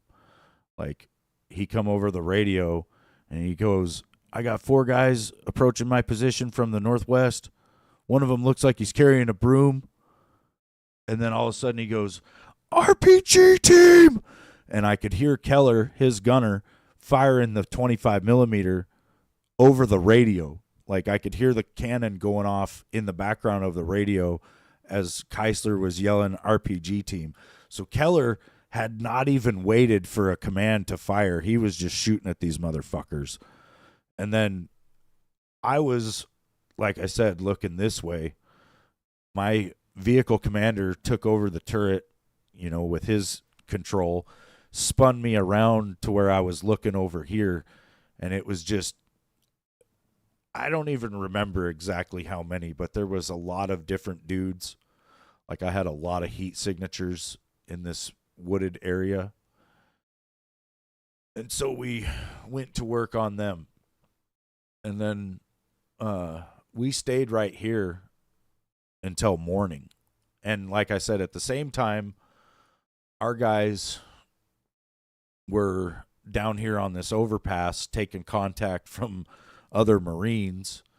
These guys here were convinced that this was the enemy, right? So they're fucking trying to not only shoot these guys with small arms, but they started dropping artillery and mortars on these guys up here, which, because of the way that indirect fire works, they were hitting mortar shots like all between us and, all over in this general area.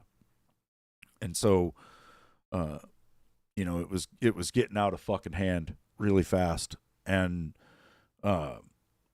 luckily, one of the drivers for one of the vehicles up here thought, like, on his feet basically, and he pulled out a Red Star cluster is what it's called. It's like an aluminum round basically that shoots up a cluster of red. It's like fireworks basically, right? And we would only use it on the range to signal a ceasefire. Like, it doesn't really have a purpose for illuminating the battlefield. Like, there are aluminum rounds that you can pop up and it will be like a candle in the air, right? But it will light up the whole battlefield like the sun. Like, they're really fucking bright. But the Red Star cluster, like I said, is just meant for calling a ceasefire. So one of the guys in one of the vehicles here, like, popped up out of his driver's hole and shot that Red Star cluster into the air. And then everybody on this side and this side realized that these were Marines, and they stopped.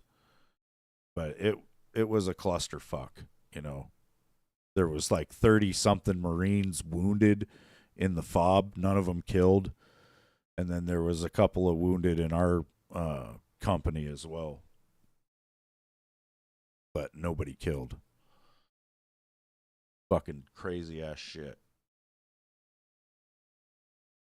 Yeah. And then when the sun came up, like I said, we stayed right here. So I woke up. Well, I woke up. I don't think I slept, but the sun came up and, I could see around my vehicle. And it was weird because when we had engaged these guys, to me, it didn't seem like it was that long. Like, the whole thing happened pretty quick. But then that morning when I saw like all our brass and links and everything sitting there, I was like, Jesus Christ, we actually shot a lot. Like, yeah, it was really bad, dude. There was a guy, when I got back to the States, like months later, I ended up going to coach's course. And at coach's course, I was taught how to teach people how to shoot pistol and rifle, like at the range. So that, like when we go to qualify at the range, I can go and help people. It's, it's not, I'm not like, there's actual like instructors as well at the range called PMIs, and they're like really in depth, I was not that. But I did have a more advanced knowledge of the fundamentals of marksmanship, and I could teach it basically. But either way, there was a guy at coach's course with me that was in the unit that was here in the fob when our guys were shooting at them, and he got a fucking bronze star, which is pretty high medal. Like it's up there. It's like, top 10 medals or something. But yeah, he got a bronze star because he jumped into one of the 7 tons that was loaded with fucking like explosives and shit and drove it out of there under fire from an LAV, which is scary, dude. Like, it's weird to say, and it sucks because first platoon, which was the platoon that was up here, was basically made up of a bunch of guys who were kind of new to gunnery. Like, all the gunners in first platoon became gunners on the way to Iraq. It was like we needed more platoons than we had, and so we were making all these extra units, and they were taking guys from here and there. And so first platoon was basically, like I said, a whole bunch of guys that were all drivers got to be gunner, but they became gunner on the way to Iraq. So they didn't have a lot of time sitting in the turret looking through the thermal sights. Like, that's a big part of armor ID as well, is actually seeing different vehicles through the sights. And so that night when they were up on that overpass getting shot at by these guys, one of the reasons why they shot back was because they couldn't properly identify, the vehicles that they were fucking shooting at. Also, they were being told by their lieutenant to fire. Like, their lieutenant ended up getting fired from the Marine Corps because that night he completely lost his shit and was literally screaming over the radio, "I'm 6 inches from death." And then, just completely losing his fucking mind. And just a bad night. It really came down to a lot of it being that guy's fault. He was just unable to control himself or his platoon. And it's like, the company commander and them were like further back in the convoy, so they couldn't see what he was seeing, and they couldn't see what he was shooting at either. And as he was coming over the radio screaming, "I'm 6 inches from death," and like freaking out about all the gunfire coming in, the company commander and XO were telling him to use everything. They're like, "Fucking do what you got to do to survive." So he's, being told to do whatever, and they ended up shooting like a couple of hundred fucking rounds of 25 millimeter at the fob, dude. Like I said, it was a fucking miracle that nobody was killed. And it probably also came down to the fact that these gunners were kind of new. That's probably also why that no one was killed, because they probably just weren't that good. Yeah, that lieutenant was a fucking asshole, dude. He was just the typical gung-ho Marine, and not that that's bad necessarily. Like, it's good to be gung-ho to a certain extent, right, and be motivated, but he was like overly motivated, and he's always I don't know, like he was always wearing the Grunt Life t-shirts and all this moto shit and talking shit about, killing babies and whatever. I don't know. He's just a fucking punk bitch. Like, we were in Kuwait, like just a couple of weeks before that happened, and I was sitting on my vehicle thinking about home, staring off into space, and that guy and my lieutenant come walking by, and I didn't see them right away because I was like looking at the fucking nothing or whatever. But that lieutenant looked at me and he goes, "What are you doing? Practicing your 1,000-yard stare?" And he's just making fun of me because he thought I looked like I had a 1,000-yard stare already, and we hadn't even crossed in yet. And then, couple weeks later, that motherfucker was back in the States practicing his fucking 1,000-yard stare.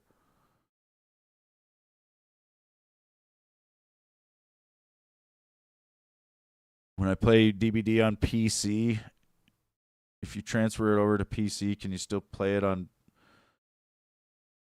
console? I haven't tried, dude.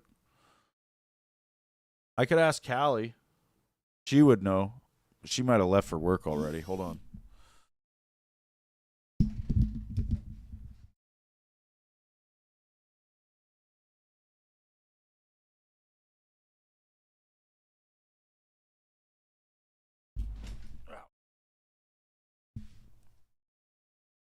There you go. Yeah, she said yes.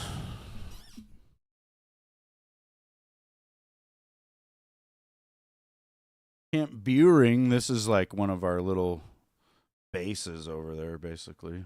This is Kuwait, though.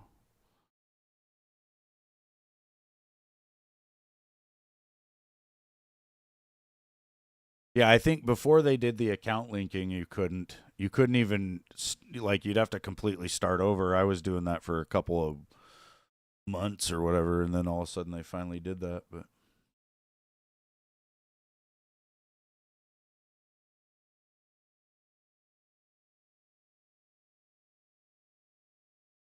But yeah, Iraq, crazy place. There's Israel. I've been there too. 2000 in 2005 my unit went to Israel. And I think I'm not exactly sure where we landed, but it was somewhere around like Ashkelon or something, you know. I know we were fairly close to the Gaza Strip cuz we had like a strip map of where we were going, and it showed like that we were pretty close to the Gaza Strip. But uh we ended up like landing on the beach, you know, and then we went way down south somewhere. They had a base that we went to, and we did some live fire training, and then we watched a demonstration by the IDF with their bomb disposal dogs.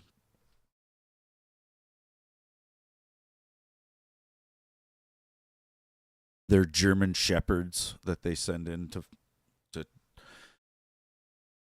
to find bombs and shit.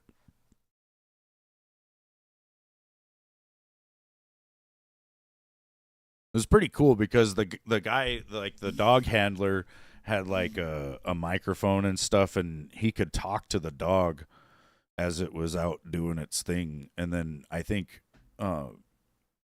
he could kind of guide the dog as well, because the dog had a collar that had speakers on it, and it was like a left and a right speaker. And so depending on which speaker the dog heard the handler from, he knew which way to go, basically. But it was really crazy because they had this house out there, and it was like the whole side wall of the building was missing, so you could see what the dog was doing. And the dog like went into the first floor, and it was like jumping around all over the place, like searching in the couch and all this shit. And then he had it run up the stairs and all through the damn house, and like you had it come outside and go all through this car, like it was jumping in the windows and just searching everything. It was kind of cool. I also got hit in the face with a freaking bird in Israel. That was a bad night. Driving down the road in the LAV, going like 45 miles an hour. And I had this shitty pair of goggles, and I'd put them on for the dust, you know, and being lead vehicle, there wasn't too much dust, but you'd get a bug in the eye or something. There'd be random dust, you know, it just sucked ass. But if you were behind lead vehicle at all, you had to keep your goggles on the whole time, and you basically couldn't see shit because of all the dust, right? And I was thankful to be lead vehicle just so that I could have my goggles off from time to time, because like I said, they would start fogging up like almost immediately when I'd put them on. And so they would just be annoying to wear. I really didn't like wearing my goggles, but you kind of need them for the eye protection, right? Well, either way, we're driving down the road. It's nighttime, and I think we were going about 45, and I was talking to my crew of my vehicle over the intercom. Like, we have comm helmets similar to like a headset basically, and I was able to talk to my driver and my gunner at the same time over that helmet, and we could all kind of talk to each other. And I don't remember what I was talking about, but either way, I was talking to them, and I had looked over at Soto, which was my gunner, and I was talking to him about something, and then I had looked forward, and I think I had put my goggles back on about 30 seconds before this, right? Like, I had just so happened to put them back on, and right as I looked forward, I just remember seeing this fucking bird in like full brakes. You know what I mean? Like, he had his wings like really fucking pumped forward trying to stop. But it was all, it was like just a split second later that it just blah, smacks me in the face so hard that it made like the back of my head touch my back. Like, my head just went, and I fucking like realize what's happened, and there's just like feathers and blood all over my goggles. And I was like, I actually keyed out over the radio, and I was like, I just got hit in the face with a fucking bird. It sucked. I don't know what kind of bird it was. It looked like it was about robin sized. But yeah, it fucked me up. What's up, Boom? Just telling old stories about the long, long ago. Shitbirds, Randy. Shithawks swooping down and taking us off to the shit nest.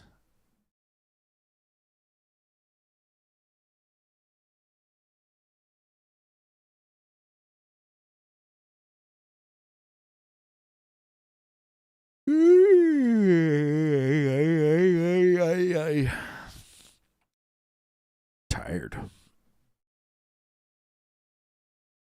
You getting ready to go to work? Oh, good.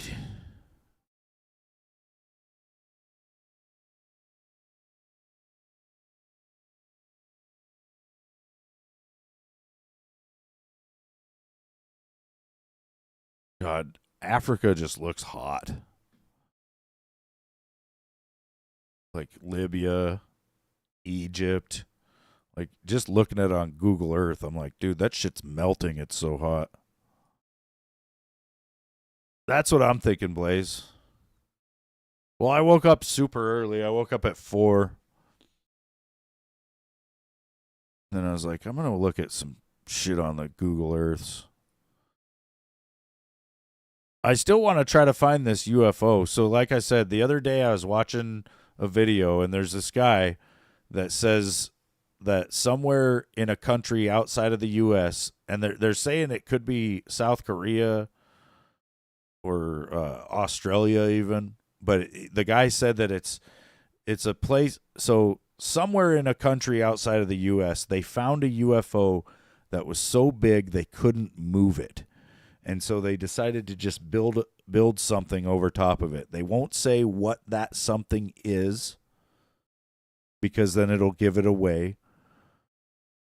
But it's supposedly something that the US, the UK, Australia, like most of NATO has a common interest in this place, is what the guy said. So to me, I'm thinking Australia. But it could be any NATO country, basically. Or did I say Australia? It could be Antarctica, is what I was going to say. But yeah. But they're thinking, they're saying it could be, like I said, South Korea. It could be fucking France even.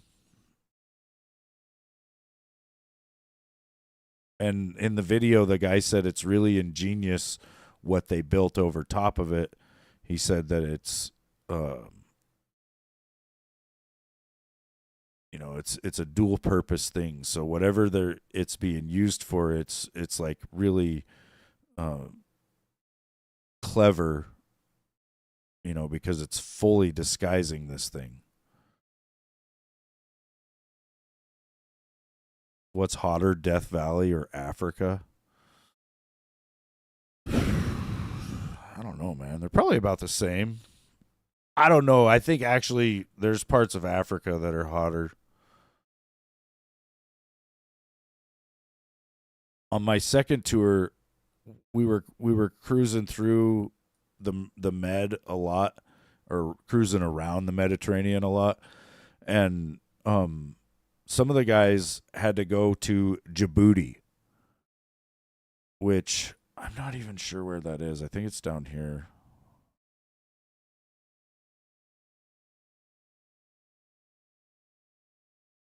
But yeah, here it is, Djibouti.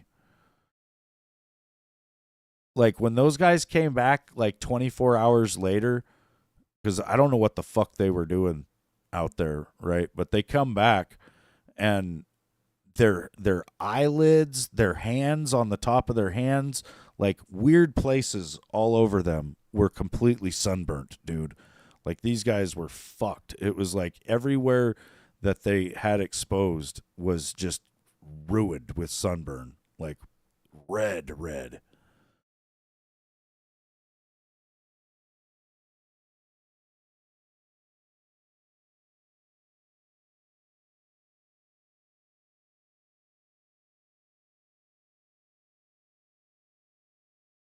That's the thing that kind of pissed me off about the whole Benghazi situation, right? Like, here's Benghazi, Libya. It's literally right on the fucking ocean, right? Now, my second tour in the Marine Corps was what's called a MEU, a Marine Expeditionary Unit. So, the whole purpose of the MEU is to be a force in readiness. Like, our entire reason for existing out there in the world is to reinforce and help in that sort of scenario. And as a matter of fact, when I was training for that MEU, so when you go on a MEU, you have to do what's called workups for like a year before you actually leave for the MEU. Your whole unit is doing all this different training exercises, and you're being evaluated as a unit on how well you do. And for the training exercise that our unit had to do, so there's this thing called MEU-SOC. It's like SOC. So MEU is spelled MEU. It's Marine Expeditionary Unit. And then the SOC is Special Operations Capable. A MEU commander is usually like a battalion commander. So it's going to be like a full bird colonel or maybe a lieutenant colonel. But he's like the guy that's in charge of that battalion, right? He wants, like, when the MEU evaluation is being done, he wants his MEU to make MEU-SOC, because that proves that MEU is badass, basically. And not only that, but the MEU commander is really capable to be able to have a MEU that's special operations capable, right? And it also opens that MEU up to have like more missions and shit, right? So you'll end up having to do things that are in coordination with special ops when you go on that MEU.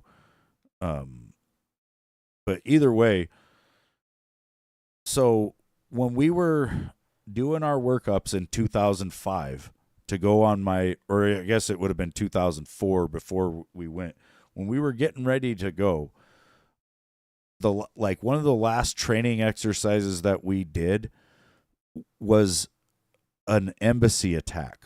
So we were off the coast of North Carolina in like a fucking naval ship, and then we were sent in with the LCAC, which is the big hovercraft, and it's like we had to land at one beach and then drive like 20 fucking miles over to where they had this fake compound, and they had an ambassador and a bunch of dignitaries that we had to secure, and then we had to bring them back to the beach, get them on the LCACs, and then get them out to the ship.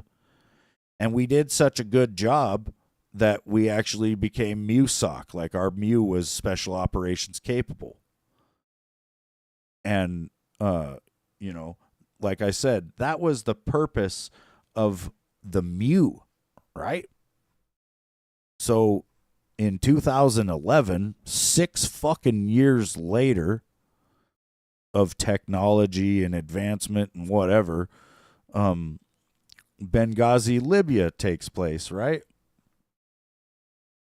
And when Ambassador Chris Stevens called for help, he did not get help. And we were told that there was no way he could have been helped. Well, where was the closest MU? Turns out it was right over here in Egypt.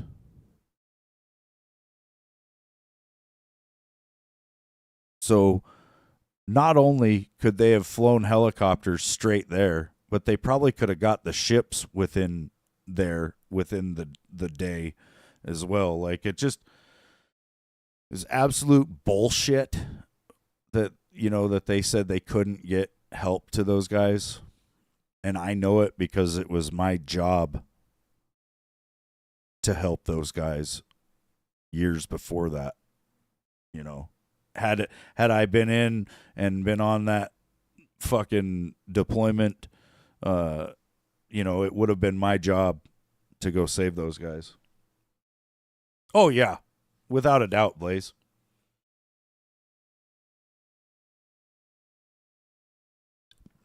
Ambassador Chris Stevens armed a bunch of rebels here in Libya with a whole bunch of weapons that they ended up using to take out Muammar Gaddafi. And then Ambassador Chris Stevens was also involved in arming rebels in Syria to try to topple the Syrian regime. And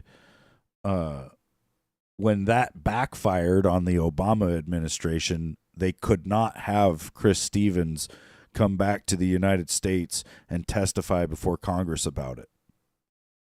Because what happened, like I said, the Obama administration armed rebels in northern or in eastern, I guess, Syria, hoping that they would take out Assad, the leader of Syria.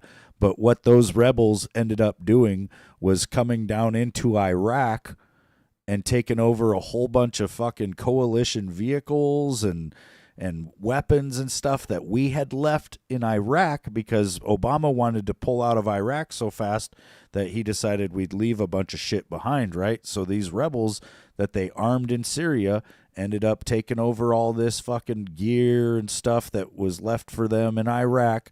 Then they took over some oil fields, and then they were allowed to sell that oil to Turkey.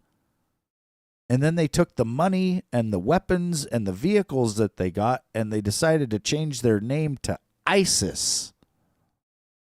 And so the Obama administration armed, funded, and created ISIS. And then we all know what they went on to do.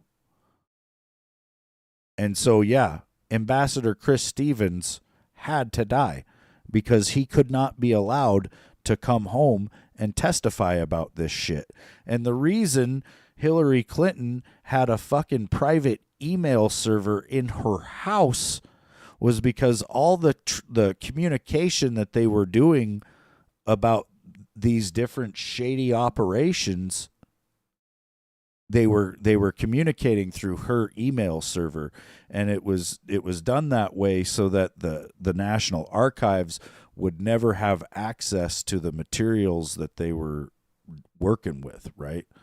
And it kept it out of history, basically, because that's the way the archives are supposed to work. They're supposed to fucking record everything that the administrations do, right? Every piece of fucking paper basically gets tracked. But when you're doing things outside of the fucking like encrypted and controlled fucking platforms or whatever, like just using your own fucking email server. Like, I'm a streamer on YouTube for the past 10 years. I don't even know what the fuck I would need a server for. I don't know why anybody would want a server for their own personal use, you know? But Hillary Clinton clearly understood why she needed one, so much so that she got one, right? But then when she was brought before Congress and asked, did you wipe your server? Did your staff wipe your servers when the investigation started? She goes, "Oh, do you mean like with a cloth?" Like, she pretends to be completely ignorant about even the terminology. When the investigation for Benghazi happened, it was found that there was like several laptops, a bunch of different smartphones. They smashed all these things. They used bleach bit, whatever the fuck that was, to try to fucking erase the data on them. I'm pretty sure they got away with a whole bunch of shit.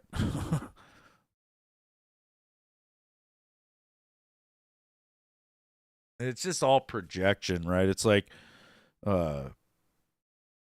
Hegseth and Trump and them, they were using the Signal app or whatever a couple months ago, and some fucking journalist ends up getting added to the thing that shouldn't have been. I think that's all the fucking deep state basically just making that happen.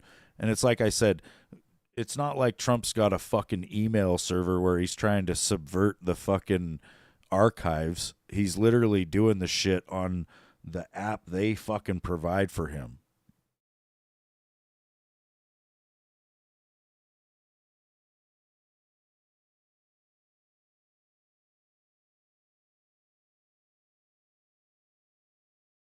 Yeah, well, there was something like 30 something thousand emails that all got deleted, and that's the thing. That's you hear it from the fucking libtards constantly. They're like, but her emails, they say that shit constantly, right? Because they think there's nothing there. They think there was just nothing there. Like, it's funny to me, the people that think the government became corrupt when Trump got in, There was no corruption prior to that. Like, all this bullshit coming out about Diddy lately and all this stuff. Meanwhile, Congress is talking about the JFK assassination a lot too. And the media is not pushing that like they should, because that should be one of the top stories. Like, just the other day, they had a guy before Congress saying that there was at least 3 headshots on JFK. But, like, to me, it's pretty obvious that the fucking CIA killed JFK so that they could fucking get us going into the Vietnam War.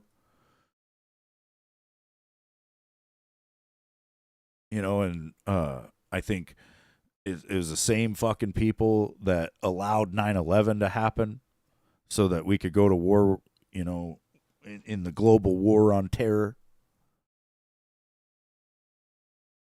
The same people that couldn't fucking put a Secret Service agent on a really sloped roof.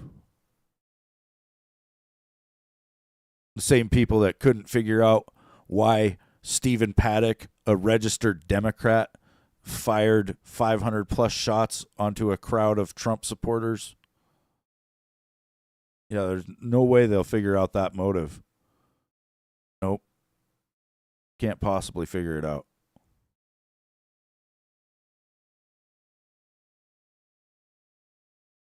Wait a second. Why is this the Gulf of California and it doesn't even touch California? But then this is the Gulf of America, bitches.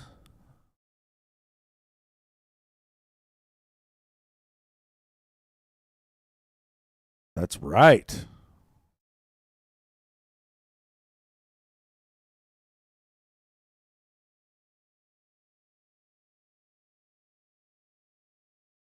Fucking Canada.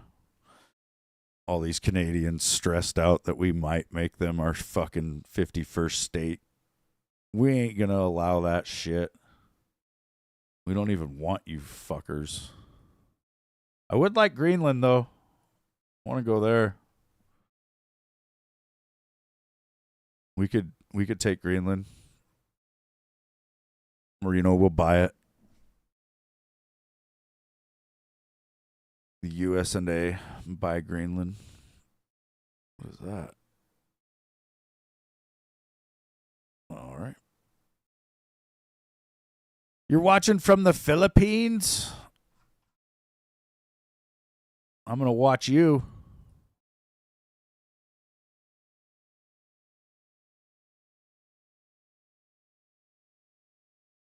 Dude, the Philippines are crazy. Like, it looks badass, honestly. Like, I like all these different islands. There's even a lot of really small ones, dude. Look at that.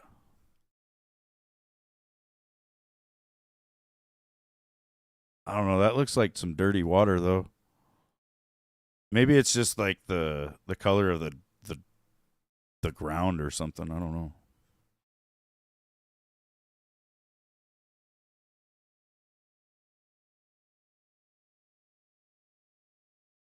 A lot of these I've never heard before.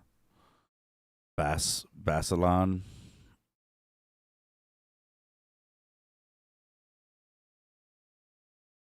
It's crazy to zoom in and see like just how many people are living in all these different places around the world, right? And then you think like, holy shit. There's just so many people. I'm going to find you. The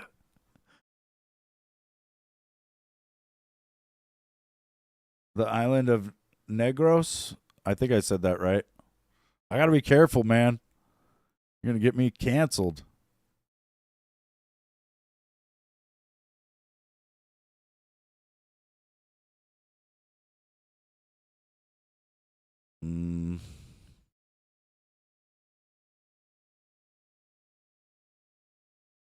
Sipalay City. What's that? Don't look like a city at all. What the hell is this? It's like an ancient city or something? That's clean looking water right there. That looks real nice.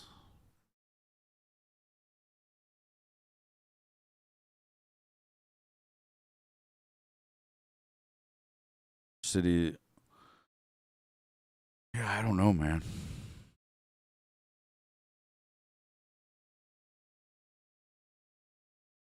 Look at this. Let's see if we can get Street View. Maybe we'll do it right here.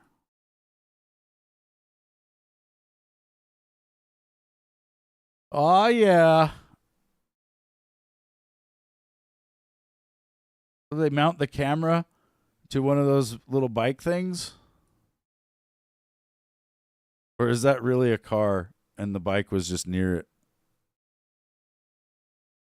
Whoa, whoa, whoa. Dude, that is packed. Like, look at the traffic. Holy shit. Why's that guy got an umbrella? Maybe for the sun, I guess? Look at these ugly ass vehicles, dude. It's like they built a makeshift cab over a fucking bike with a sidecar. A lot of people with umbrellas. They're like, fuck this sun.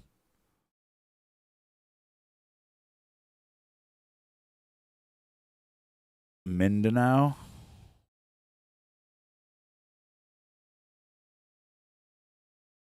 I don't know where that is.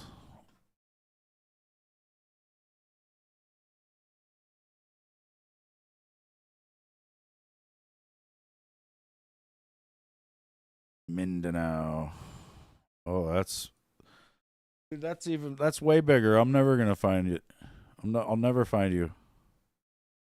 Probably in this lake. What is this lake?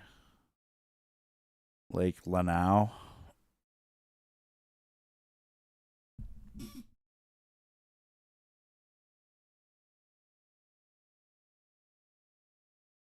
Do you think I could get some women if I came to the Philippines? There's a San Francisco in the Philippines?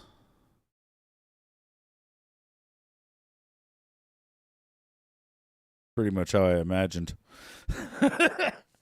It's just a field. What if it's a picture of like the Golden Gate Bridge? Be funny.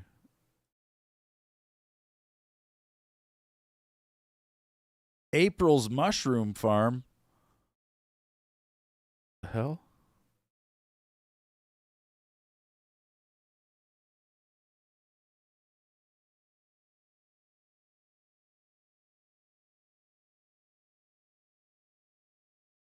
I live in Montana in the US and A.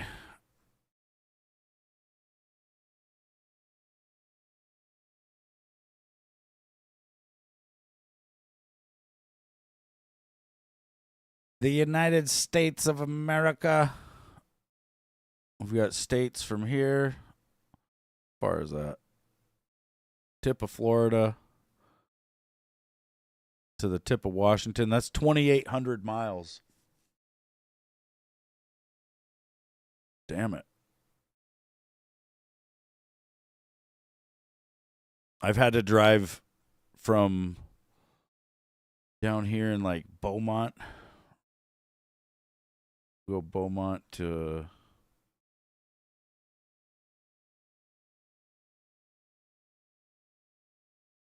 see, and this is straight line shit, right?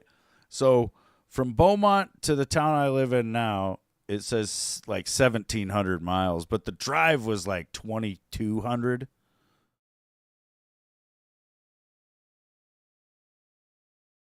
So yeah, the roads unfortunately don't go in a straight line. I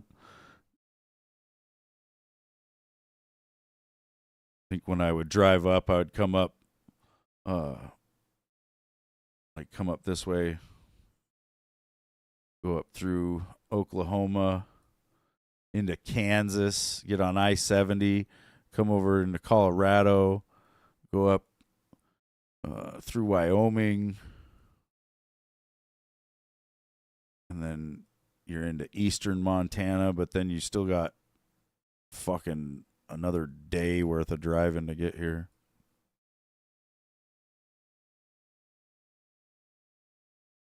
In the middle of nowhere. Ugh. You hope you can visit the U.S. soon? That'd be cool. Be really cool.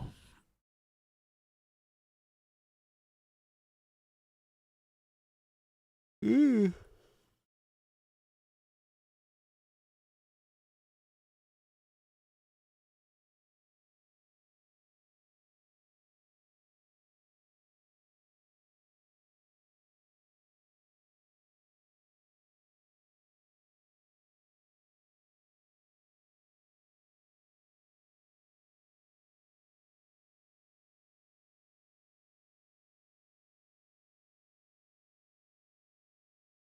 Davao City.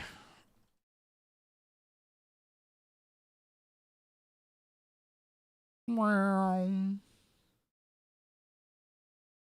Uh,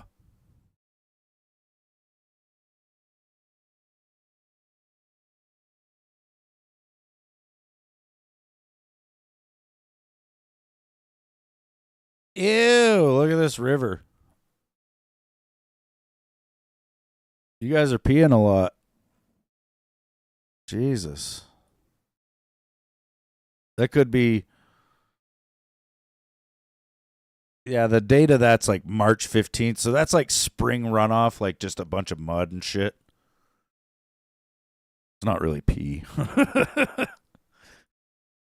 Maybe, though. Maybe some of it.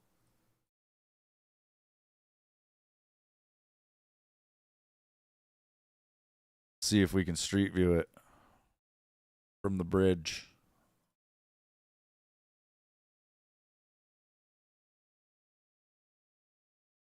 Oh, yeah. It's pee. Look at all those shopping carts down there. Does Bubs know about this?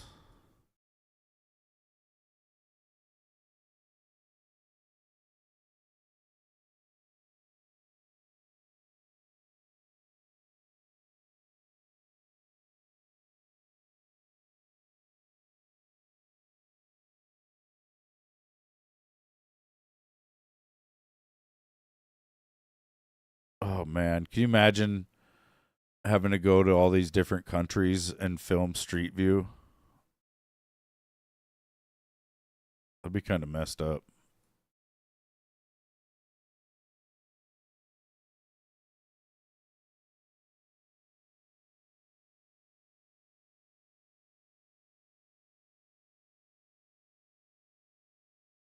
You don't even know where they dump your waste. You guys don't have like a landfill or something? Or like a dump? We go to the city dump. It's gross. Yeah, I think in Asia they believe in the the Ricky philosophy of putting things into a body of water and it just cleans it away. I think in China, 8 out of 10 of the world's most polluted rivers, like that bring the most pollution to the ocean, are in China. Like 8 out of 10 of the worst polluted rivers.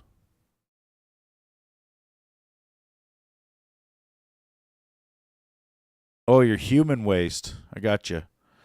I saw a thing the other day that said in India, every day 500 million people just take shits out in open fields. Like more people in the world than the whole population of the United States just poop out in the open.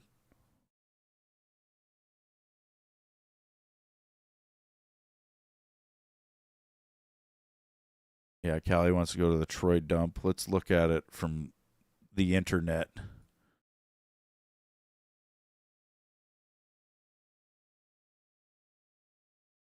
Like when you're coming down the hill into my old hometown, you can't really see the dump. Like you see this hill up here, but you can't see up on top.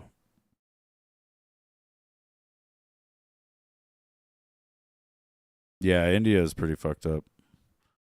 I'd still probably go there, but I don't know. I ain't shitting in a field.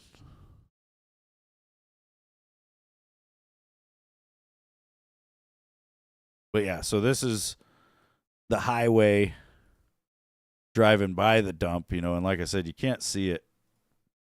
Callie's never been there.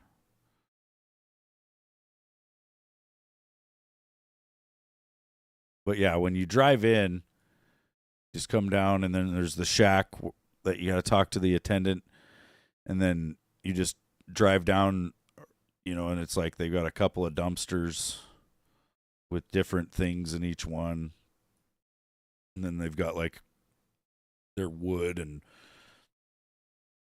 different shit. But yeah, there's not much to it. Now, the Libby dump is fucking huge and it's nasty. You go up there, there's like 10 eagles at least, though.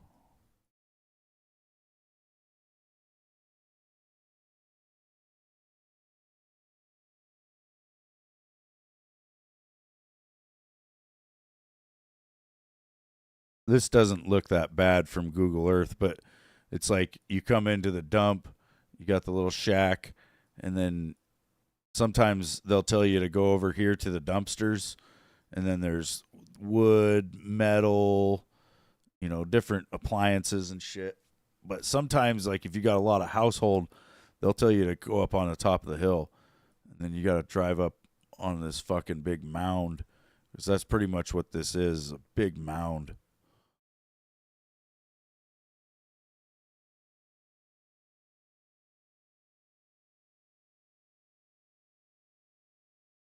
Communal Ranch Bukidnon.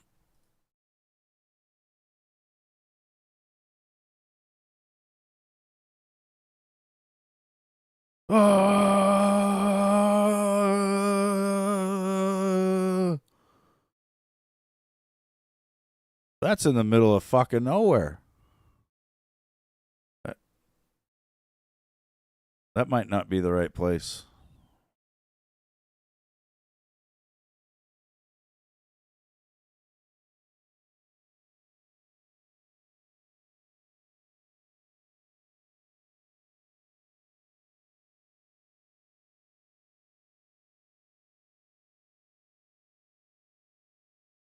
That's pretty cool looking out there, though.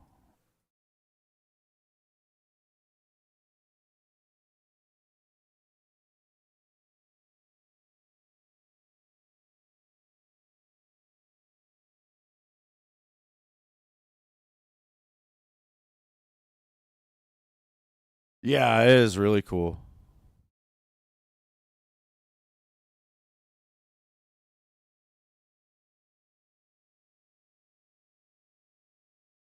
I bet it looks really badass, like on a good clear morning.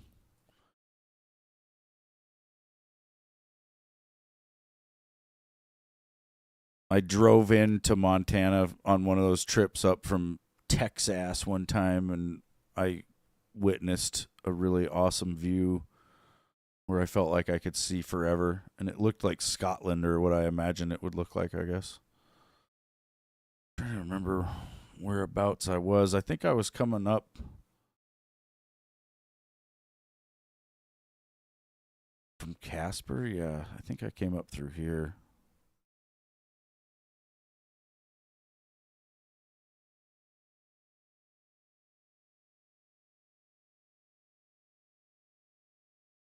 I don't remember exactly where, though.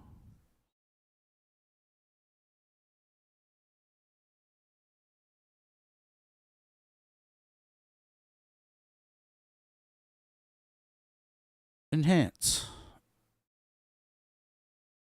That's a car out in the middle of the ditch there.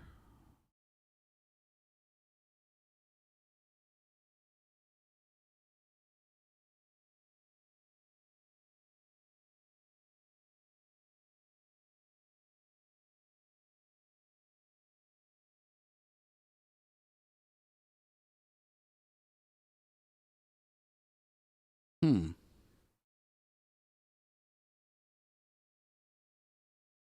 This says 8/19 of 2022.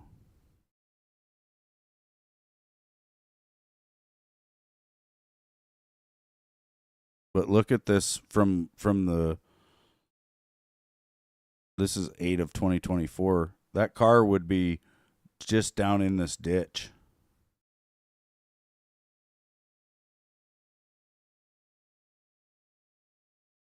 Or no, it would be right off the side of the road. You'd probably be able to see it from street view. Yeah. It would be right here in this grass. That people have found missing people with Google Earth. That's something I like to do from time to time as well, is just like look at the different rivers and stuff like near roadways. See if you can see any cars. There was a young kid that went missing earlier this year. He just wandered off from his yard, and they couldn't find him, and um I actually looked at Google Earth, and I looked at his house and everything, and I called the people that were looking for him, and I told them a place to look, and where he ended up being found was not that far from where I told them to look. Which it was a diver that found the boy, and um yeah.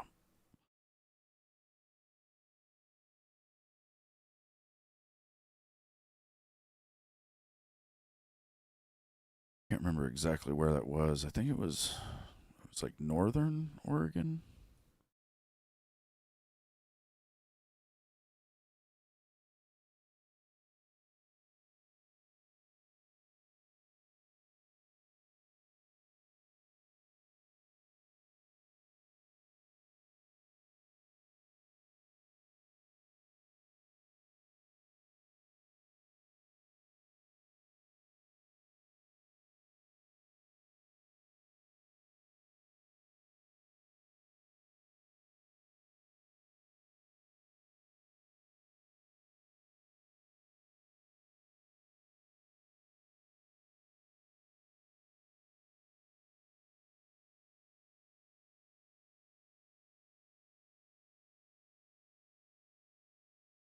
Yeah, it was Slets. Where's that at?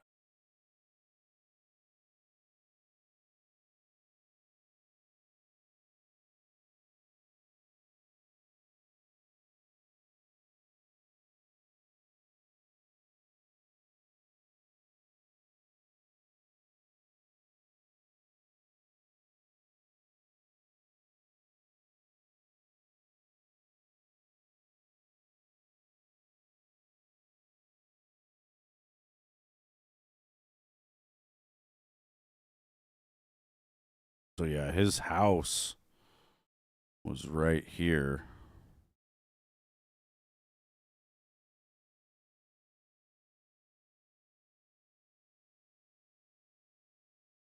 This property.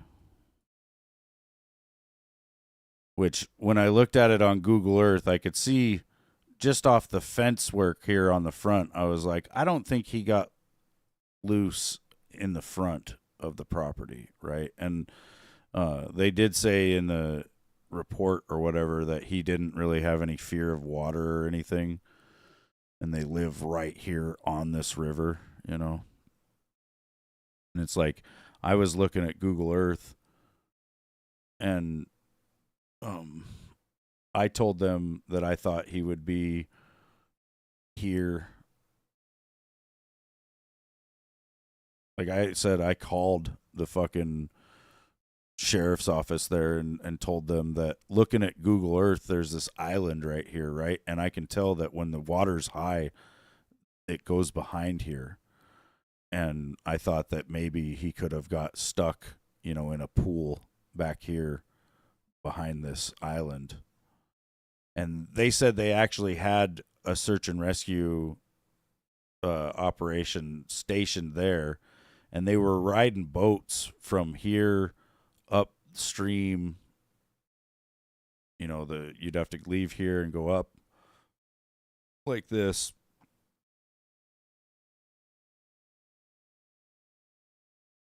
Well, he ended up being found like right here, somewhere in. I think it was somewhere in just this stretch of water. There was a diver that I think, had started from the house basically and was working his way down. But yeah, he ended up finding him.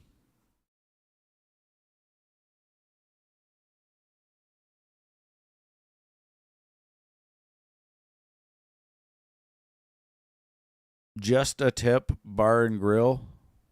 Where the hell is that?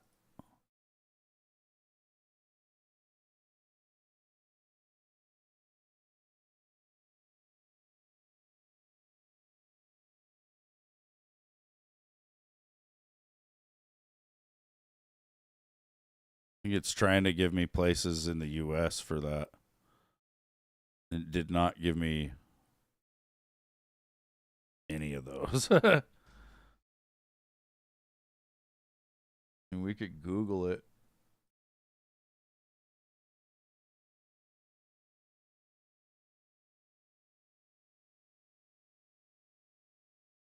Where do you think it's supposed to be?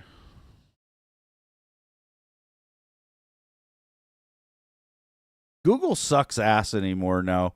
It's turned into like just a paid promotion fucking bunch of bullshit cuz I literally type in Just a Tip Bar and Grill and it gives me a bunch of restaurants in my town here.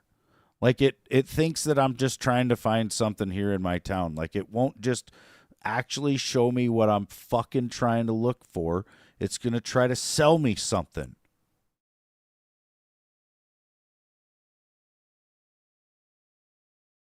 Disappointment Island. I think we'll just label the whole earth that.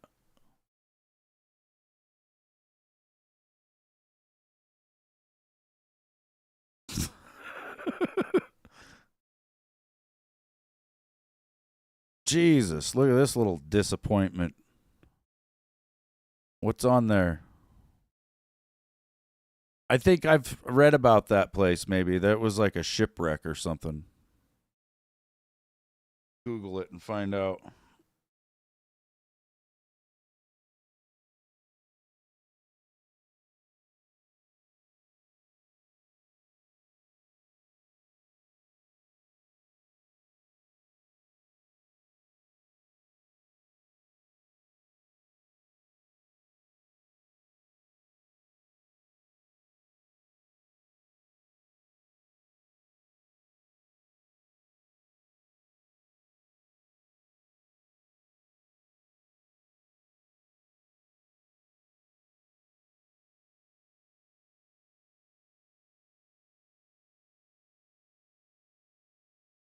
Captain James Cook discovered Disappointment Island in the 17th century.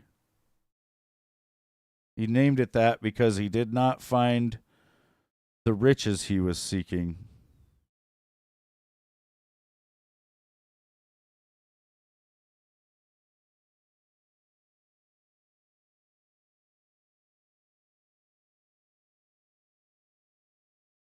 They are inhabited by native Polynesians.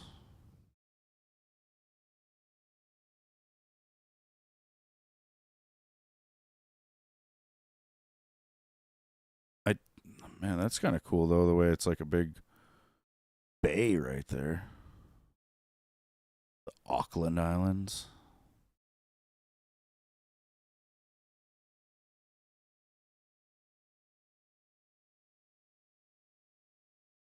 Almost looks like a spring up there on the top of that.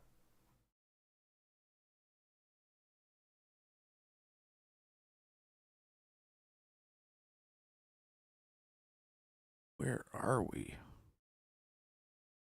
Oh, south of New Zealand.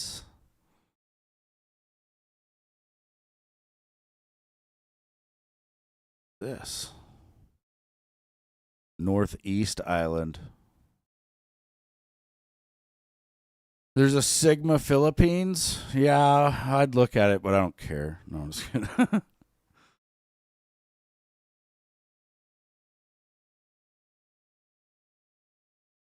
Yeah, New Zealand's really pretty. I'd like to go there. Australia's kind of cool too. Probably go there. There's like a Area 51 style place in Australia too. I can't remember what it's called. Let me look it up.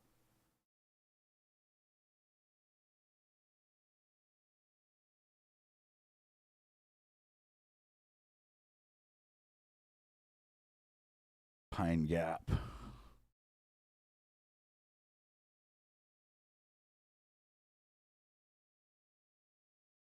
Was close.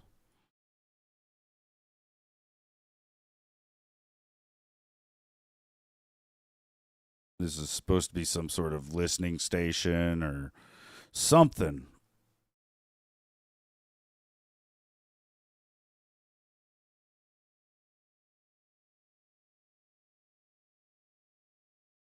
Or something in Australia. In the middle of freaking nowhere, Australia.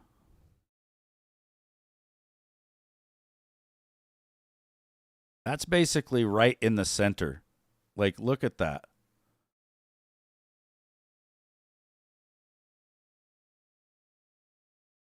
That is pretty much the center of the country.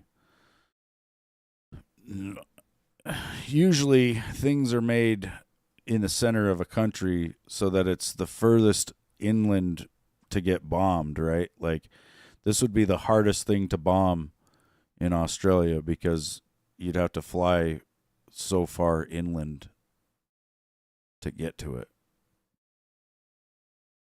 That's why a lot of our old nuclear bunkers and silos and stuff were all in like Kansas and eastern Montana and like pretty much the middle of the country. That's why China does all their shit out here in that region.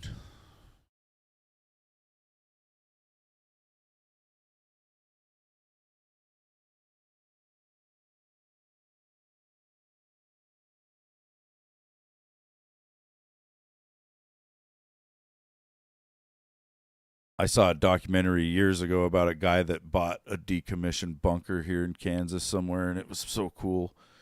It was like, I think he got it for like $100,000, but it cost the government like $40 million in 1960s money to make it or some shit.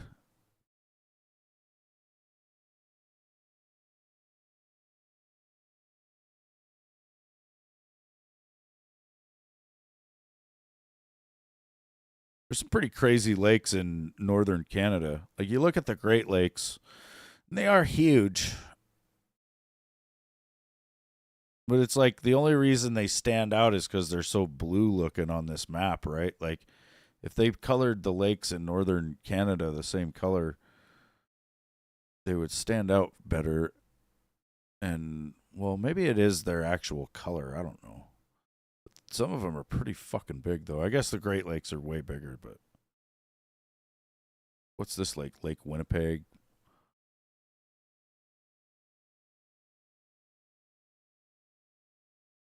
Lake Athabasca. Like, have you ever heard of that? The Great Slave Lake. Okay, I got a question. Why is it the Great Slave? Why can't it be like the slavery bad lake? Okay. There's a lot of water up there too. Holy fuck. What's this lake? Great Bear Lake.